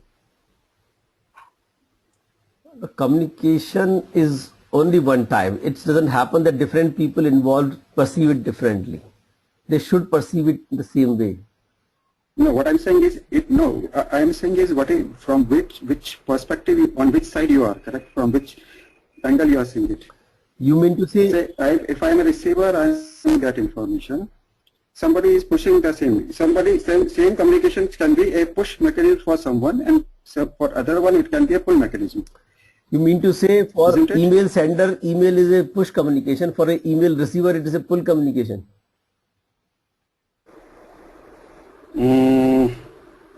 Yeah, reading from the mail is a pull. No, okay, I got it. No. No. Okay. No, it's not like that.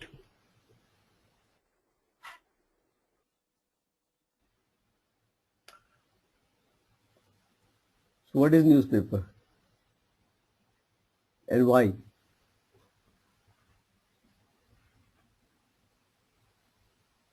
So in this perspective, then the all media. Then it is a full communication.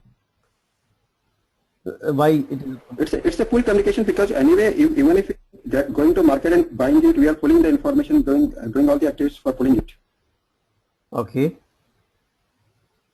Yes, and I think it is a full communication because newspaper is a knowledge repository. Yeah, it is like internet. I mean, I can read the newspaper on the internet also. That's also full communication. Yeah, reading on the net could be a pull, but is the paper coming in your home is also a pull. They are different mode. Information is same, but they are different. Yeah, even the newspaper coming to home is a full communication because you are getting the information, you are pulling the information from the paper. Even that is a mechanism of delivering. Means basically the information unless I pull, I will not get that information. Yeah, because I have to pay, I have to buy the newspaper even if it is delivered. I'm pulling the newspaper. Newspaper is not forcing itself on me. Okay. No, like in case of mail, so when we send the mail to the receiver, this is taken as a push communication. So if with that perspective, if somebody wants to communicate some message till the audience and using the media as a paper, so that it can be categorized as a push as well. And in that case, entire media, so not only newspaper, even take TV and other communication method. TV is a push communication.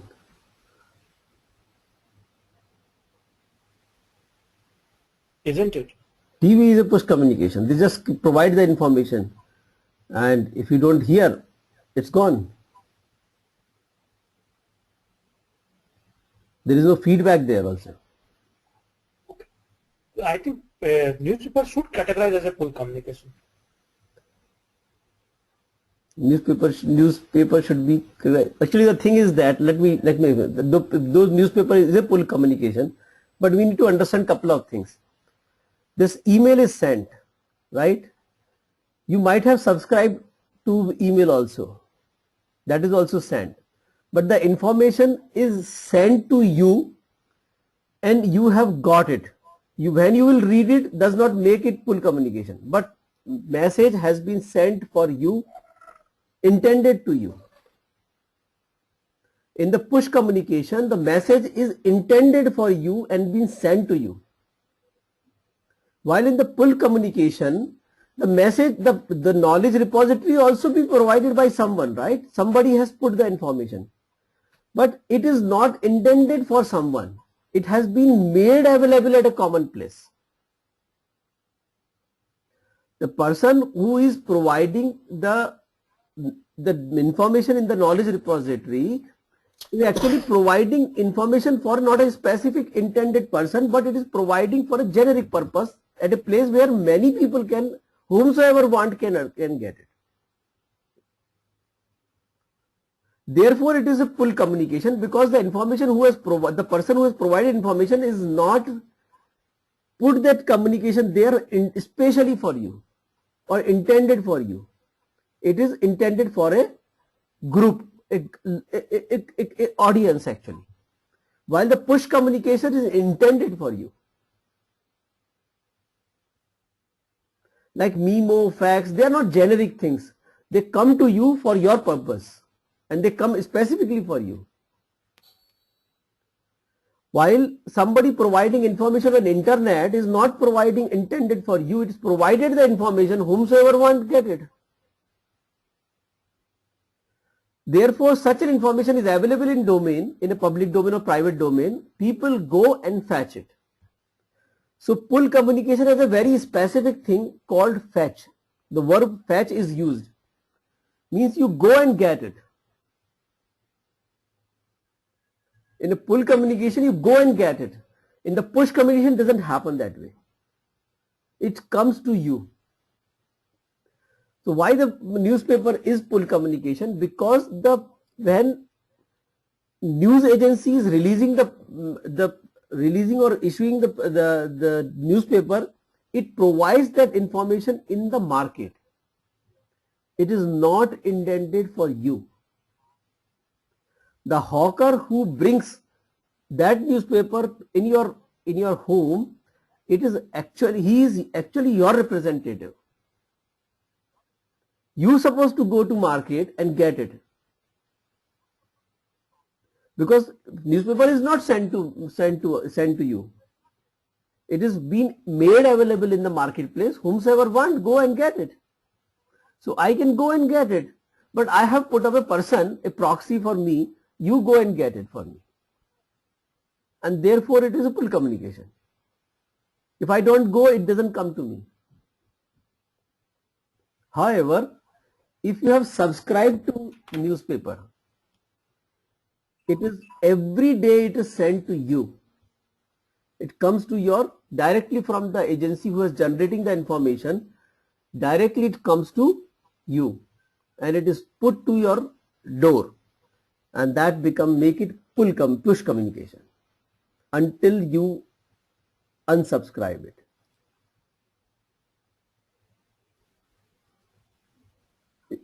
So newspaper itself is taken in two different perspectives. Yeah. So same if it is any magazine or any specific journal, Yeah.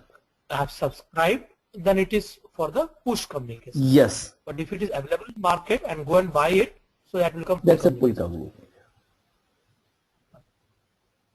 Whenever it is specific, intended to person, so that become push. Yes.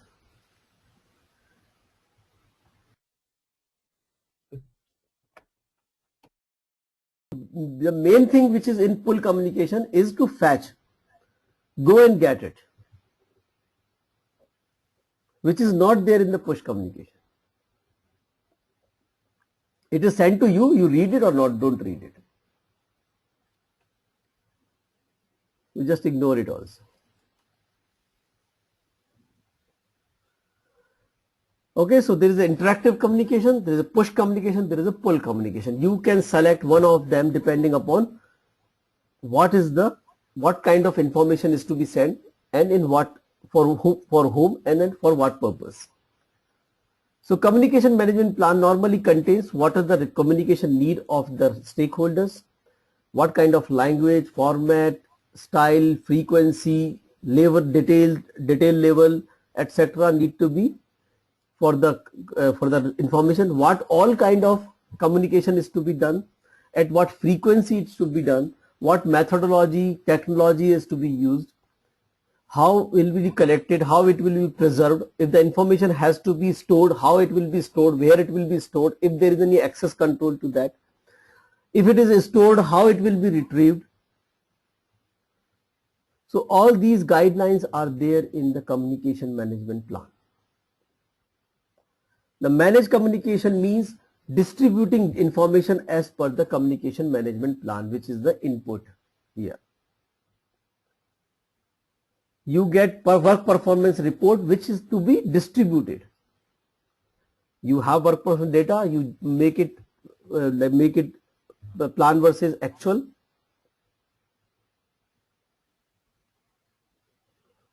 Plan versus actual, and then you format it for sending it, becomes a work performance report, and that reports come to communication, managed communication, to get it distributed. So project communication means doing communication, sending the communication, or doing this, arranging meetings, sending project status report, project progress report, having some governance meeting, having some governance time teleconferencing, having a technical video conferencing system. All these things are basically managed communication, basically performing as per the plan. So you use the technology which is specified in the plan, you use the model which is specified in the plan, you use the method which is specified in the plan, you use an information management system because it is the time to store the information, retrieve it. So information management system, you store it and retrieve it.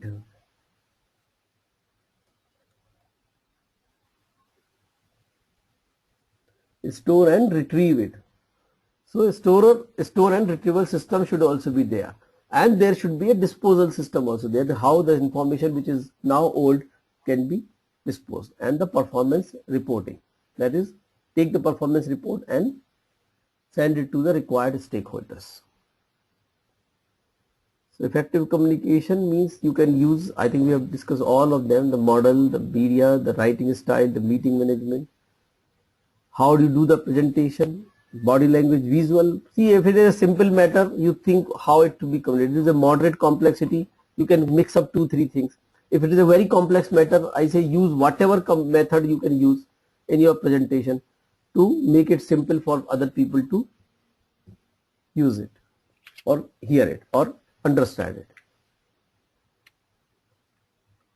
In the managed communication, the previous slide. Yeah. Previous. No. Or okay. This one. No. Then we have the input. Yeah.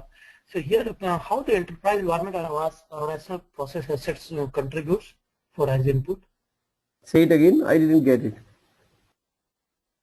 This I see here the enterprise environmental factors and organizational process assets. So what are the inputs we get from here?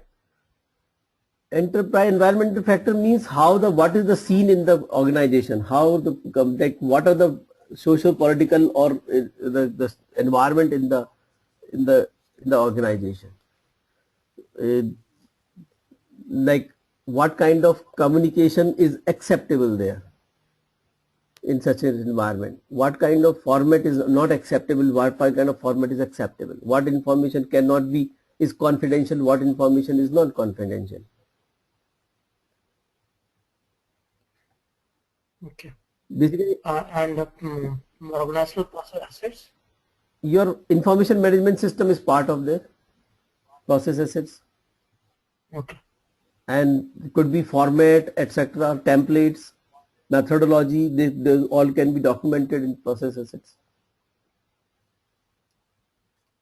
As output, that has to get updated as well. If you are possibility in all the execution process, not only in this, in all the execution project document update is there.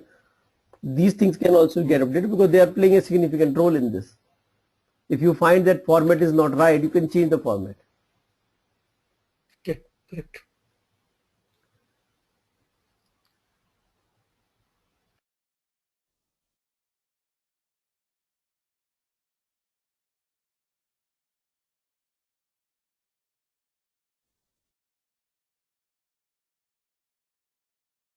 When it comes to information management system, it could be manual or it could be electronical. Manual, it is an old system where all the filing system was done through in in cupboard and other places. Everything should file, manual papers are there. Nowadays this manual system is getting outdated, and now everything is getting digitized. Even the people who are having a paper, they are converting them into digital form and keeping in the electronic form. So that you need to decide that what kind of storage information management system you need, what kind of tools you're going to use to store it. So nowadays an online repository is very common. A project workspace on one of the SharePoint or some similar kind of things are quite common, where the people collaborate and share documents with each other. So those things are which you can select based on the need of the project. Use the appropriate communication model. See the performance report which are coming to communicate, how to communicate them. So what kind of performance the performance report is performance report depending upon what is the stage of the project and what kind of performance is expected by the stakeholders. Different stakeholders may need different kind of performance reporting. Then the communication output, which is basically communication that distribute the information. Project communication means distributing the information, arranging meetings, listening. All these things are part of the project communication. So like feedback from stakeholders, stakeholder notification can help us to change the format of the report, project presentation, project records. Many things can be updated in the processes. Then the controlling the communication, basically ensuring that the communication execution is happening as per the plan. So first is plan, this is actual. Then the issue log, that if there are any issues, we should track them down to closer. Information management system, that is the storage and retrieval system, is used for keeping the information and provided the work performance information, means what communication is supposed to happen and what communication has really happened.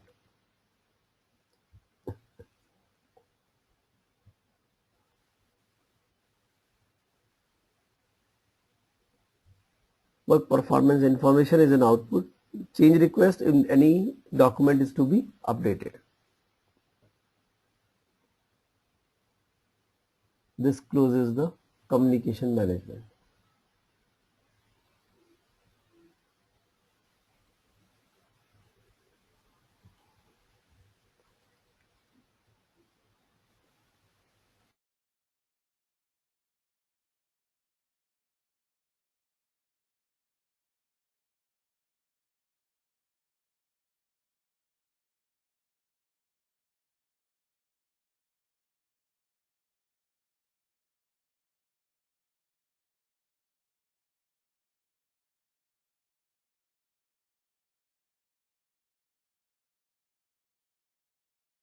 Is there any question?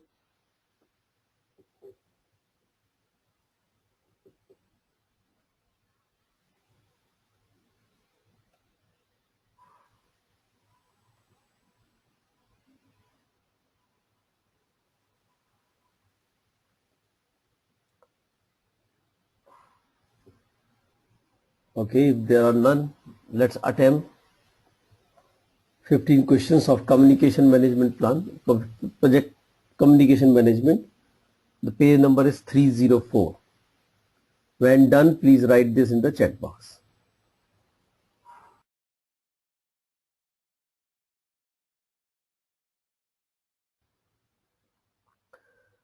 Okay, so all I have done, let's get started.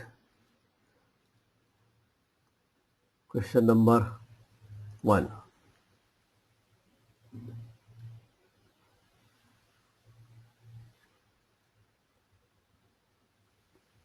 Okay, simple one. What about question number 2?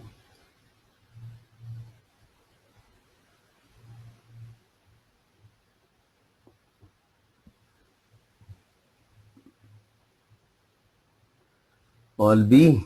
What about question number 3?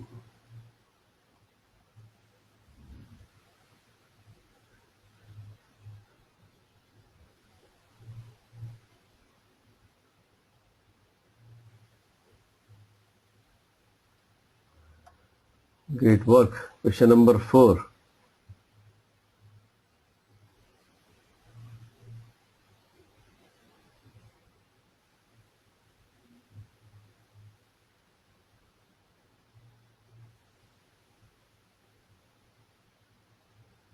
All C. Very good. Question number 5.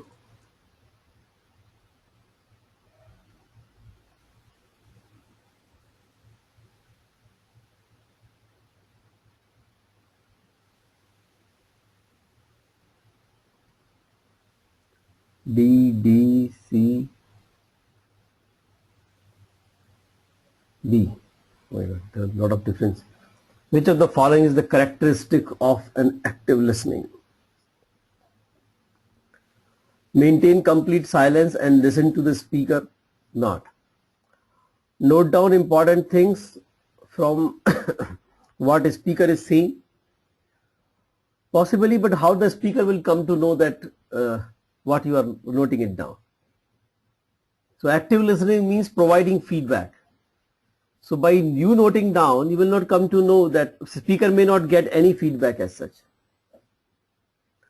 Shake head in agreement or disagreement and repeat some of the things the speaker said. This could. So if you shake head, you're in agreement, disagreement, the speaker gets the feedback. And also you are right, you're talking about some repeating some of the statement what the speaker is saying. Put up your point and discuss it as and when speaker pauses. Now here the word pauses is actually important. Pauses means the speaker is not completed, right? And if you are stealing the pause of the speaker, it will become more than interference than actually an active listening.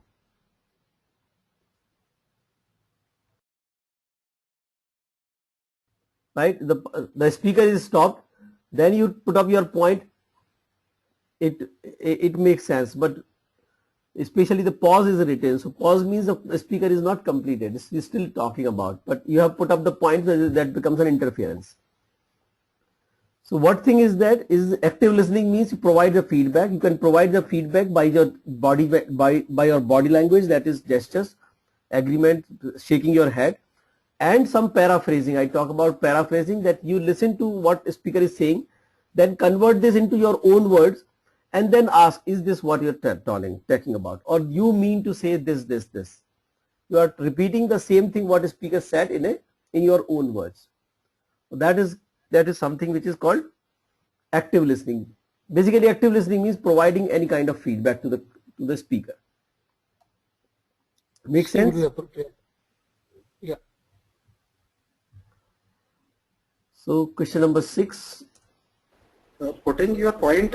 I have basically putting up your point and discussing it also a type of feedback, correct? What we understand and what if we have any misunderstanding, or if whether we have understood correctly or not, and to raise our points if we have any, say, if we are not agreeing on some point or whatever. So, and when the speaker pauses means if I cannot once he, as far as he is speaking, I cannot interrupt in between, because that first I have to listen fully what he's saying and then raise my point, correct? So from that perspective, I have given D. You're right, actually. What you have said absolutely right, but pause is also like interrupting.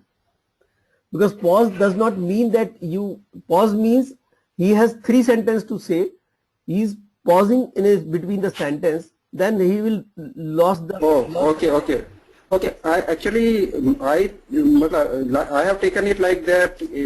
When he is breaking in between, say he has finished his one communication, I am not barging in between his communication. So I have taken it that way. So pausing means he has finished his saying. He is not finished. And he's just okay for the next sentence. Pause means he's not finished actually. Okay. That is pause. So pause is, especially pause is used, not the speaker is completed the sentence, but a pause is used because if he's, sometimes we call it stealing the pause. Stealing the pause normally happen in group discussion. If you see, the people are jumping to, they are ready to speak out, and as soon as the one speaker pauses for saying the next meaningful statement, the other person starts speaking, and we call it as stealing this pause.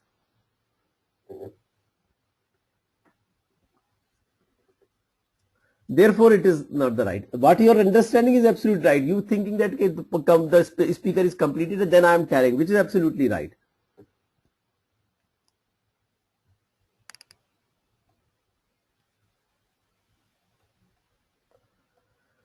Okay, let's do question number 6.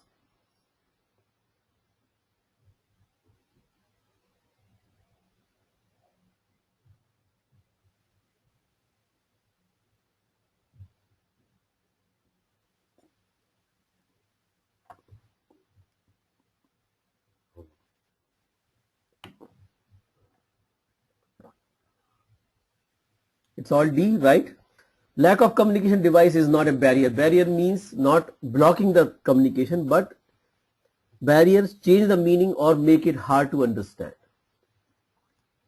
Question number 7.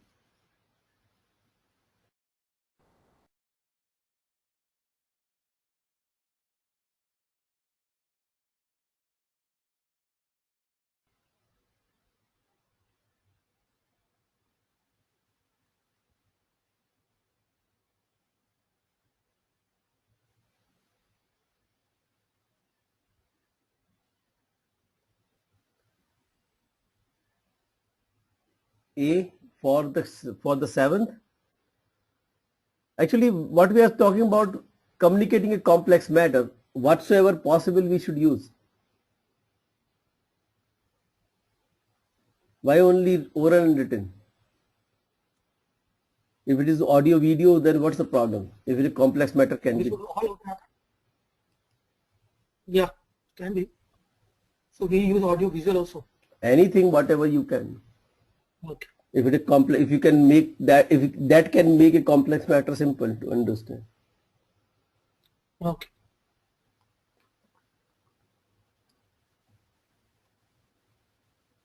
Question number 8.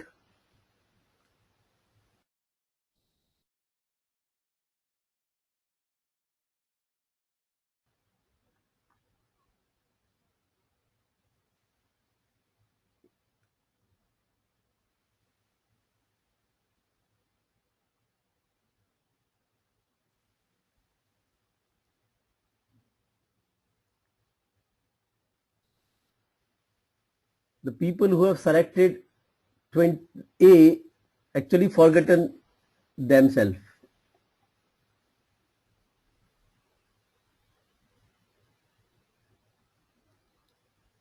It is your team. Oh, yeah. Kind of become one more. So there is one more person. One more person will make it from 36 to 45. Agree. No, that's true.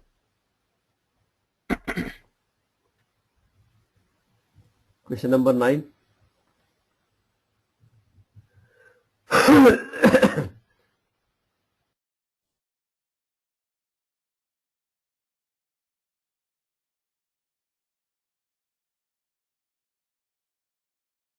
All D.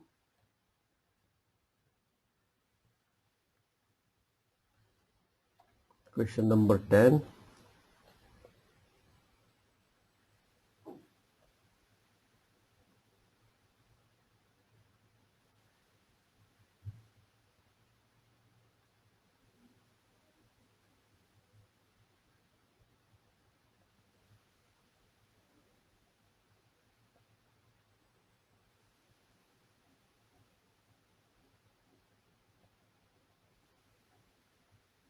Okay. Question number 11.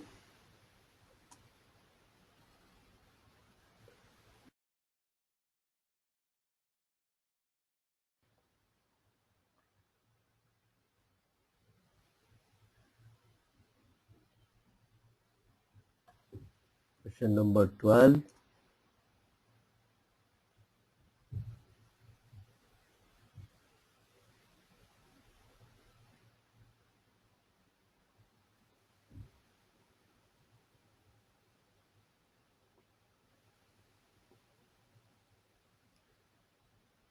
B, and D. You were the project manager of a project on which you are facing problem with the performance of a team members. You decided to let him know about it. What is the best type of communication you should use first?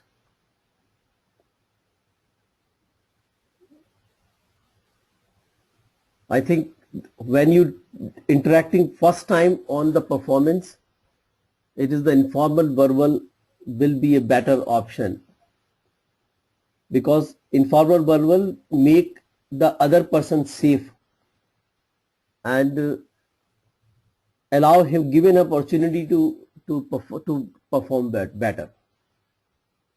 If it is persisting, then we can go to the formal verbal or formal written. That's the sequence which I normally recommend. Yeah, okay.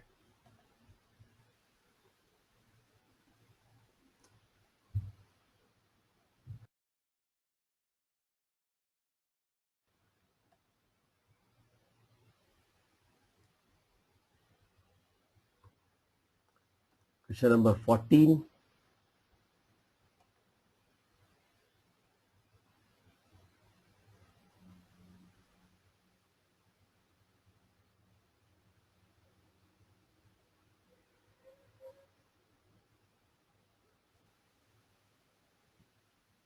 CDD. Which of the following information is primary intent of performance reporting? Performance of individual resource, is it? And D is project performance on scope, schedule, cost and risk. I think performance reporting is mainly about providing information about project, not about individual people on the project. Or highlight. No, actually I have given C, not A. Okay. So it is quality issues and communication gap. Okay, what I came from, like, say, performance. When we are saying the performance, it's just the team performance, and if there are any problems, or it's not. I don't take it as a project performance Report. The project. It's not a project report sort of thing. Performance reporting. I understand it as a performance of the team as a whole. So if there are any issues within the team or whatever, so that has to be resolved. It's my understanding is it's not a project report. Or But basically the intent here is the project performance report actually. Okay, so I take it as a team performance or something. So sorting out the issues between the team and other things. Yeah, even that, in that case, when we talk about quality issues, communication gaps, we should only, instead of reporting them, we speak to those people directly and try to resolve them. When we talk about performance reporting, we normally performance reporting of individual. Maybe at that time we can write it down after discussing with them. But when we say what is the primary intent of performance reporting, when there is no adjective is given, you can use project as a default objective, because we are talking about project management. So performance reporting by default become a project performance, and it is written individual performance report. Okay. Something like that. So D will be more appropriate in that case.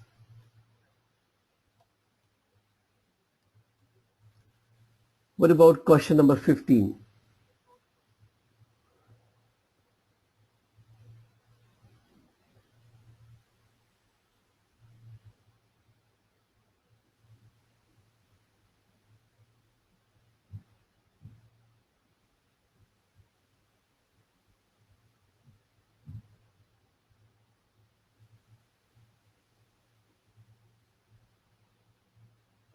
Communication plan consists of all the following: who need what information, when, and when, in what format is to be communicated, which is right? Performance plan normally start from here. Unless you know the information needs, there will be no plan. So it is start from here. Escalation process is part of it. Stakeholder management strategy, stakeholder register and issue log, they are part of the stakeholder management, not the communication management. Guidelines and templates for status meeting, team meeting, e-meeting. How is stakeholder management strategy and stakeholder register be part of the communication plan?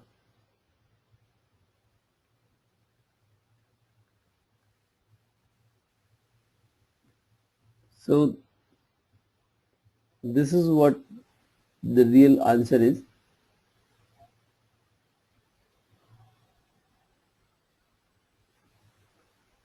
The stakeholder management strategy, stakeholder register and issue log are basically part of the stakeholder management, not the communication.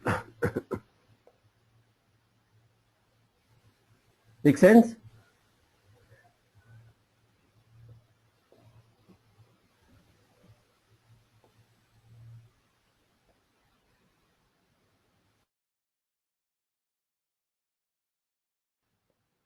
So we have half an hour and I will go on to the stakeholder management, which is very close to communication management. In fact, earlier the stakeholder management and communication management actually one chapter, but some more stuff is added and they are made two different chapters. So identify stakeholder was part of the communication management earlier.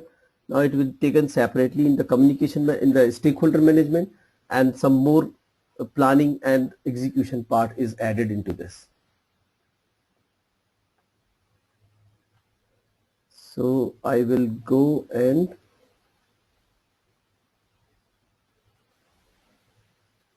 open the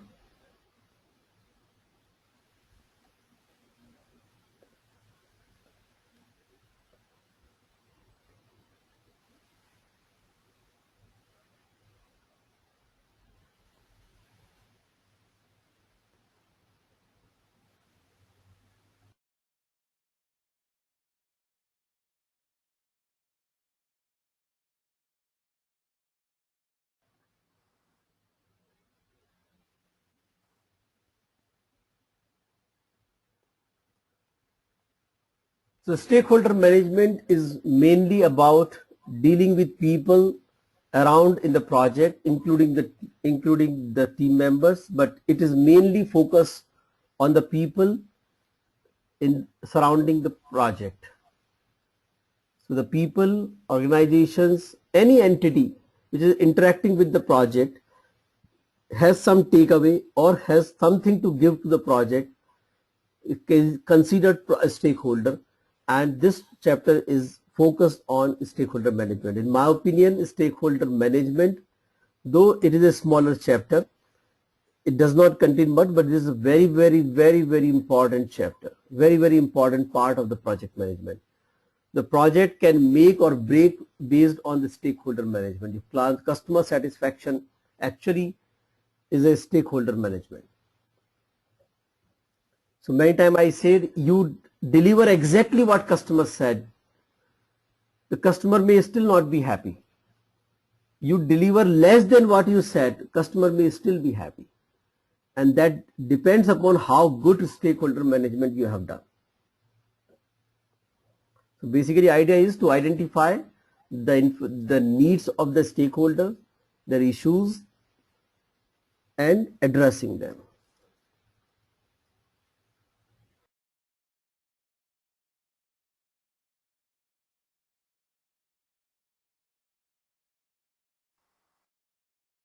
There are 4 processes in this: identify stakeholders, plan stakeholders, manage and control. And they go into the from initiation, planning, execution and monitoring and control. There is nothing in the closing. And you may remember that only 2 processes are there in initiation. First is project charter and the second is identify stakeholders. So first thing you do in the project is prepare a project charter. The second step is identify the stakeholders.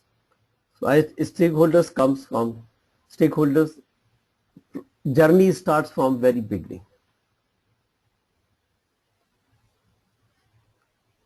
You know, before the stakeholder identification of the stakeholder, you have only one document which is called project charter, which is an input to that.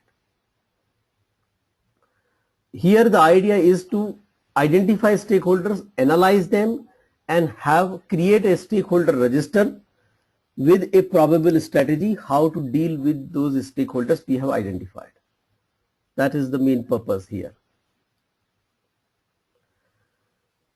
We do stakeholder analysis. There are normally two models we use for stakeholder. Basically, there are two models, but two methods, but mainly the grid model, stakeholder analysis through power interest grid, is the most common.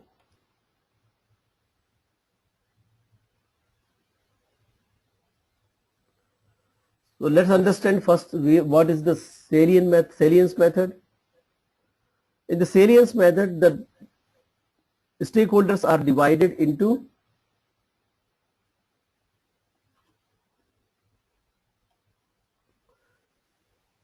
seven categories. Eighth category is for non-stakeholders. The main categories are power, urgency, and legitimacy. That is, the stakeholder has power. He or she has some kind of urgency to get the information, and there is a legitimacy. That means he is a very much part of the project, and therefore he is a stakeholder. So if the person is falling into one, that is only having power, no urgency, no legitimacy, they're basically dormant because they are not involved in the project. They mainly have power. If somebody reaches out to them, they become a little dangerous. The second is, that is, the legitimacy is there, but they lack power and urgency. So they are discretionary. They are categorized as discretionary. You treat them or don't treat them, but they are very much part of the project, and you have to treat them as a thing. But discretionary means whenever you want, because they don't have power or urgency, therefore you may give a miss to them anytime, may not create much problem. Third is demanding. That is, the only have urgency. So they demand a lot, but because they are lacking power, they can't do much. Now the real stakeholders come into picture, where they have more things in that. That is the fourth thing, that is power and legitimacy. Those people are actually dominating, like your customer project manager. He has the power as well as the legitimacy, very much in the project, part of the project, and therefore he is the main stakeholders, dominant. The fifth one are dangerous because there is no legitimacy. They are outside of that. They are demanding and have a lot of power. So they are, sometimes I will say, they are dangerous because they are not part of the project. They are not very day-to-day interact with the project, but whenever things they need, you have to comply with them. Otherwise, they may use the power and you may be in trouble. The sixth one are dependent because they lack power. They have urgency, they want things immediately. They have a legitimacy also, but because they are lacking power, therefore they are dependent on you to deal with them or do not deal with them. 7 are definitive, means that the power, urgency, and legitimacy. Probably your client project manager and direct team, client team is falling into this category. Others are non-stakeholders. It is not so commonly used because it looks a little more complex. Most simple is this. Now this grid is normally made either power versus interest, power versus influence, or influence versus impact.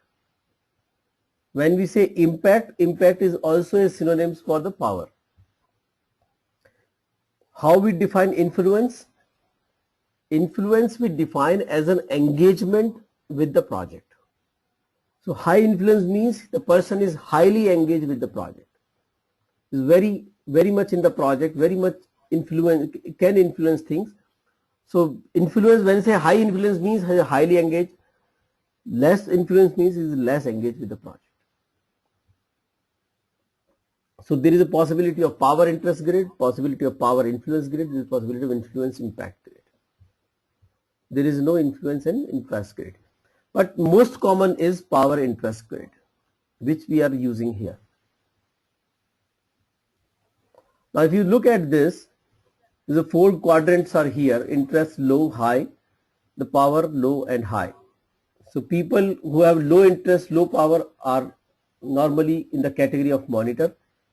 The people who have high interest but low power, they should be kept informed. High power, low interest, we keep satisfied.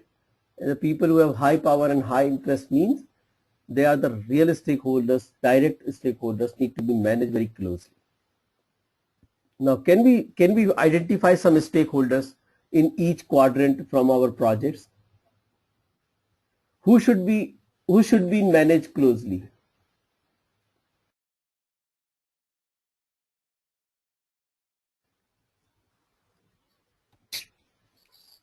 Senior manager, senior management. Senior management, okay. But do you think senior management has a lot of interest in your project?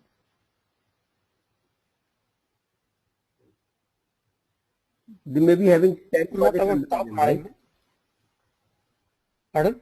They may be having 10 projects under them. No, I'm not talking about top management. Your manager. My manager or the delivery head kind of thing. Okay. You said that those people could be there. Okay, fair enough. Who else?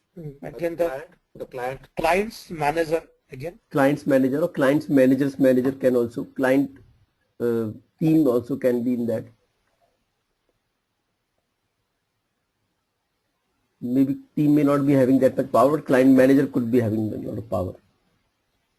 Who should be in keep satisfied? High power, low interest. Top management. Top management, right? They may be having less interest, means they may not be interacting day to day with you. They may be having some information about your project, but they have a lot of power. So they need to be informed. Who else?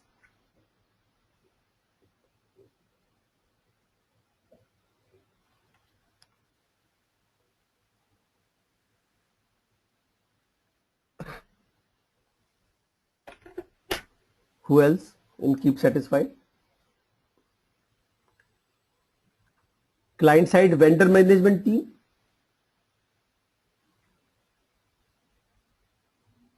Right?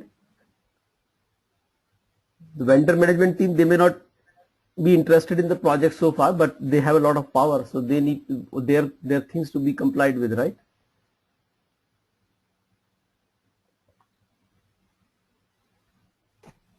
Who should be in keep informed?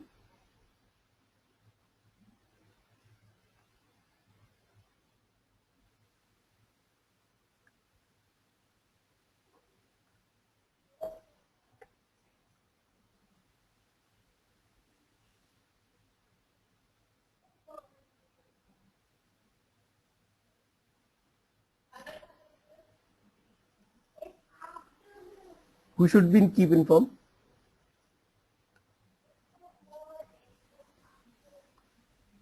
SMEs, middle management. Like in your project, who is middle They management? have interest, but they not have middle management. Who is middle SMEs. management in your project? Who's involved in the project? Yeah. I say, who is middle management in your project? Okay. Who? Senior project managers are there, and the group leads are there, like, and the you can say program manager and all. But program manager should be having quite a good power, right? In the project, no.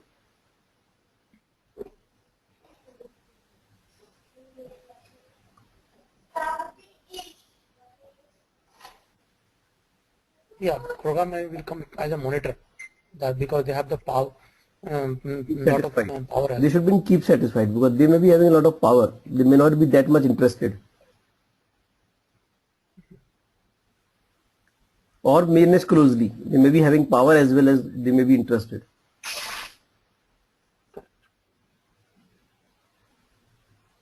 So who should be in keep informed?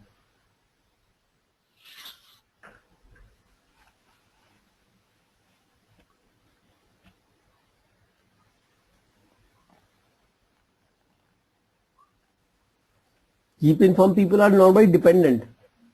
They have less power. Interest is lot. They're dependent on your project, but they don't have any power.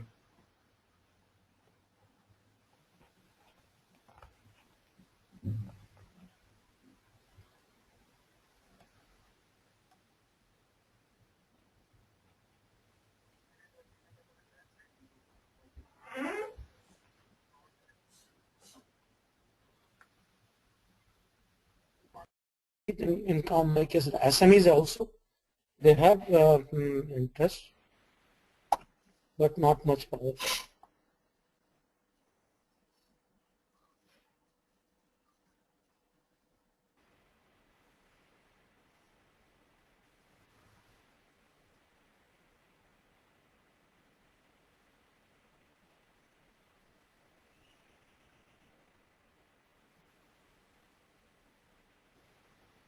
Sorry? Can you say it again?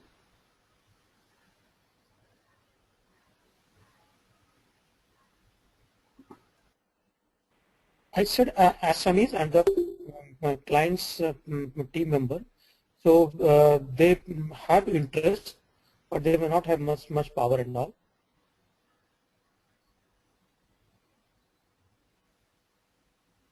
Right. So basically, even your team members are fully dependent on your project. Their performance depends upon your project, but they don't have any power as such. Unless the team member become critical. His criticality gives him power.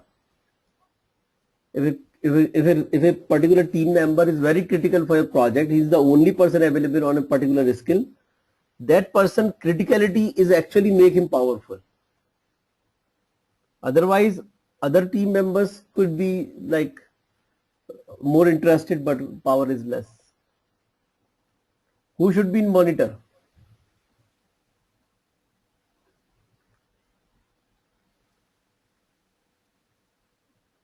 I say any other who is not able to, you are not able to fit them, other three quadrants should be kept in monitor. We do not reject any stakeholder. We do not say any stakeholder is more important or less important. We just say stakeholder and act accordingly. The stakeholders we are unable to fit here, we keep them in monitor. Means right now there is a possibility that right now they are dormant state. But over a period of time, it may change. The people's role may change in the project, and the way they expect or they provide inputs may change in the project, and therefore the people can move from one quadrant to another quadrant. This is not a one-time job, but it is to be done on a regular basis throughout the project, as the people will change their state, and therefore our strategy should also be changed. Once we have identified all stakeholders, we have done analysis where they stand, we create a stakeholder register. Stakeholder register looks like this.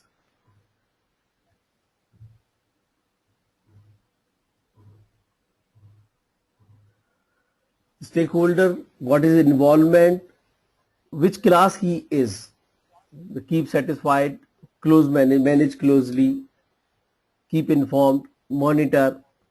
What is the impact we can have because of this stakeholders, and what is our potential strategy?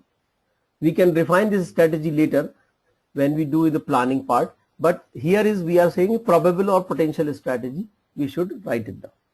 So every stakeholder here, it is executive written, but you should write in your project with the name, because every individual person is a separate stakeholder.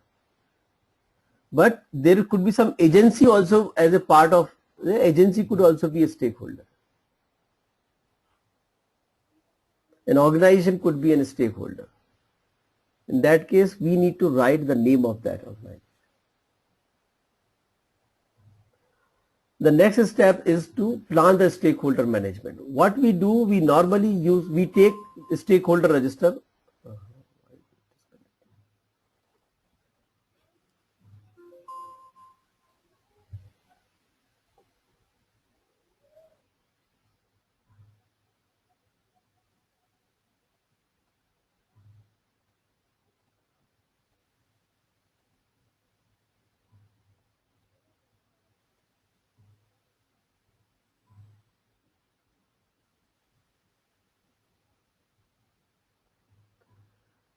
we take the stakeholder register and use analytical techniques to analyze and plan, make a strategy or plan for the each stakeholder. Which you are not audible. I'm not audible. Hold on, let me check.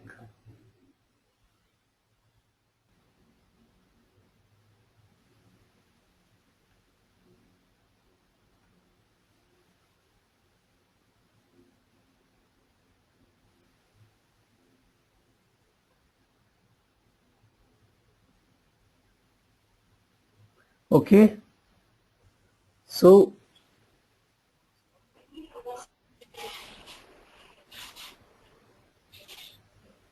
here, but what I Not was audible, saying, Vivek. am I audible? No, your voice is means your voice is getting blank in between. Means we are not able to hear anything. Okay, okay. No, I was not speaking also. I was just putting all this together. Right now it is clear, right? Yeah, right now it's clear. Okay. But the previous, no, from print.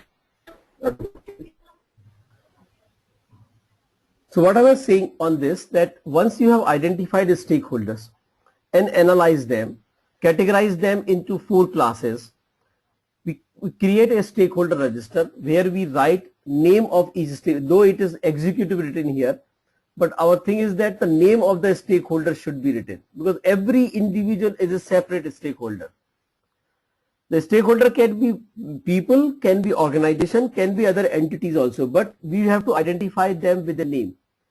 Then we have to write how they are involved, why they are involved, and what is their involvement, which class they belong to, keep satisfied, manage closely, keep informed, monitor, etc. What is the impact it can bring to the project, and what is our potential strategy. This potential strategy will further refine in our when we do planning. But right now, when we have identified, we should have some kind of potential strategy how we need to deal with this stakeholder. This we need to do for every stakeholder in the project, even if he is falling into the monitor class. Now, once you have identified stakeholders, you have created a stakeholder register.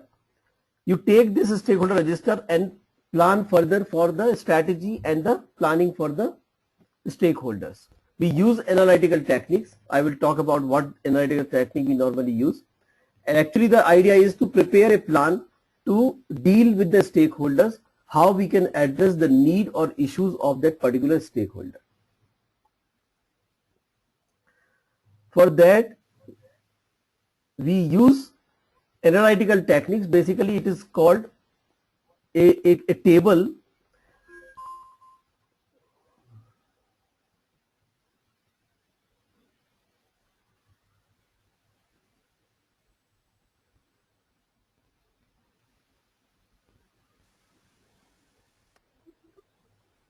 Again, not audible, Vivek. Am I audible now?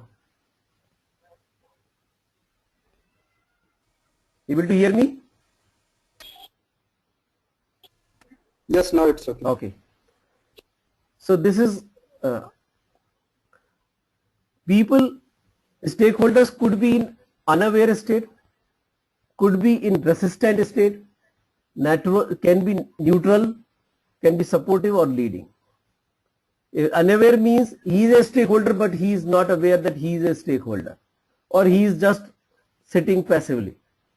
A resistant means whatever you do, he is resistant to you, he is normally opposes what you normally do. Whatever you propose, whatever you are trying to do, he is anti you. Neutral means what either you are doing good or bad, whatever you are doing, he is neither supportive nor resistant. Supportive means he is in your favor. He normally help you out. He is providing help, he is encouraging you, he is supporting in your initiatives. Leading means he has taken over an ownership of a particular part and driving that altogether. He is a very actively involved person. Now, every stakeholders could be in one state and we want him to be in another state. For example, stakeholder 1, currently he is unaware state. We want to take him to the supportive state. So this C stands for current and D stands for desire. So what is the current state? Unaware. What we desire? He should be supportive. Stakeholder 2 is a neutral. We want to take him to the supportive states. The stakeholder 3 is a right now supportive and we want to keep him like that.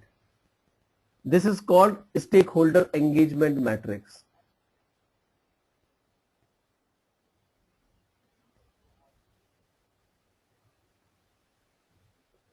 And therefore,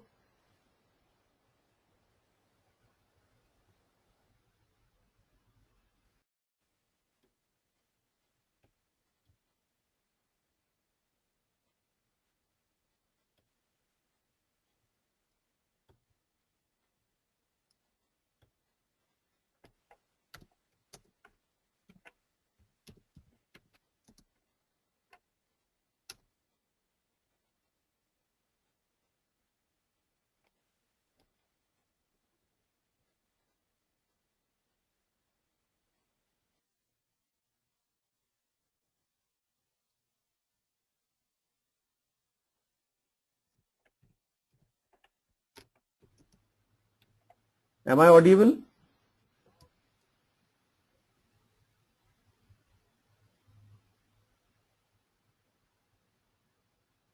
Audible?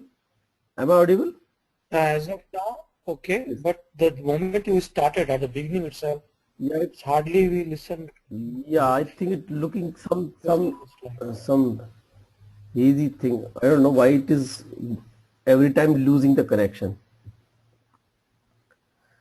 So let me repeat this again, and I think we will complete this. There are 2 more slides are there, so I think let me complete. I just wanted to complete this.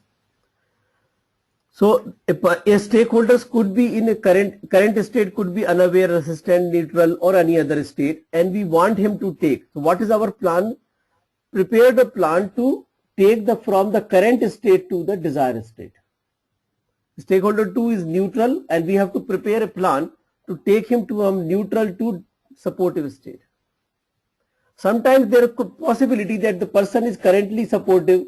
We want to take him to the leading state. We want to give him some more responsibility and want him to lead a specific initiative in the project. That is the ultimate aim of doing this analytical skill or using stakeholder engagement matrix to plan out for each stakeholders how we have to handle. It's not necessary to plan out for each and every stakeholder.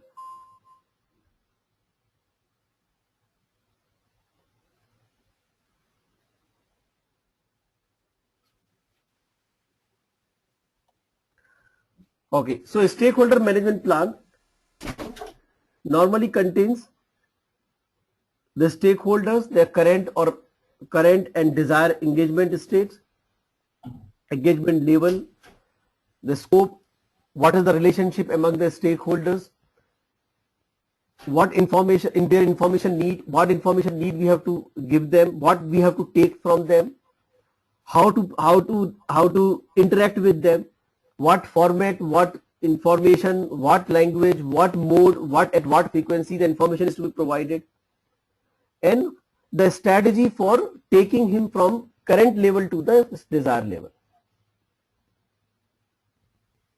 And as I said, this is a continuous process from begin to end. It is not a one-time process. Now, managing the stakeholder means managing implementing the plan and seeing that as per the plan we should take actions and complete the things. So basically what we need, we have to communicate with the stakeholders as much as possible, use a change log for whatever the changes the people are suggesting, use an issue log to note down the issue and handle those issues and take them to the closure. And if some process is to be changed for this purpose, we raise a change request. Okay, just I just need 10 more minutes from you and I think I will be done.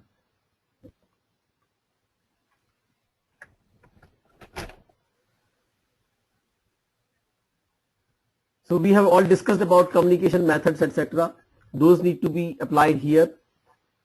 Interpersonal skills to be used here, which we have already understood in the human resource management. This is basically, this is an execution process. An execution process means interacting with the stakeholders, continuously analyzing in what state they are, how they are responding, taking feedback, and continuously refining our plan for dealing with the stakeholders. We need a lot of management skills, interpersonal skills, and communication skills to engage stakeholders, and most of them are personality things and therefore little hard actually in that manner, a little difficult to do, but it is a very, very important part of the project management. This managing the stakeholders can make and break our project. Basically, we should have a strategy that what level the stakeholder is today and what level we want him to be, and then continuously working and refining our plan for doing that. We must have a change log as well as the issue log to track all the open issues and taking them to the closure. This will help us to ensure that every issue get closed.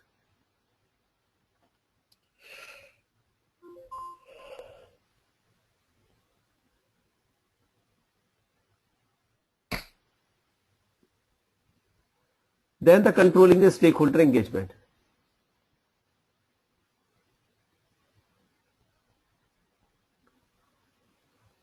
Controlling the stakeholder management is nothing but using the issue log and ensuring that all the feedback and issues are addressed. Whatever the data we have collected in the execution, we take it, match it with the plant information, and prepare a work performance information that what we planned and what we have done and what changes are further required in our strategy or in our plan to manage the stakeholders.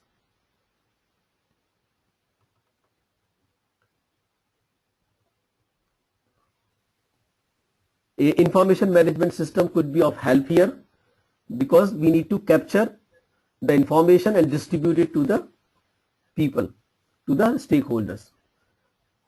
Distribute the reports of the project, reports of the stakeholder progress as such on our stakeholder plan, taking the issues together and ensuring that they should get closed.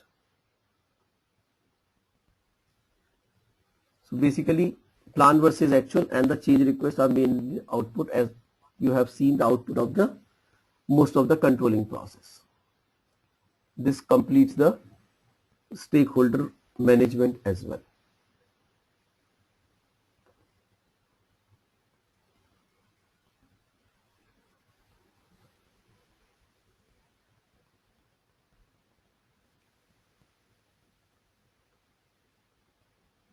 Right? Mainly it is identifying stakeholders, having a stakeholder register, planning stakeholders from current to desired state, then during execution interacting with them and implementing those strategy, and then controlling that as per the strategy are we moving ahead. If we need to change any strategy, then making those changes in the strategy and then applying those strategy to bring stakeholders from current to the desired state. Any questions?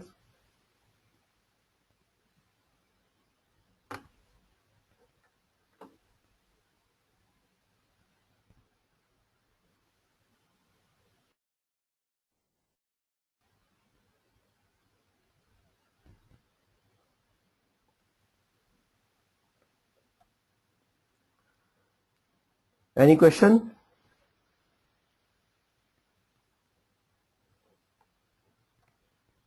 No, I'm good. All looks good. Okay, if that is the case, then we can close the session here.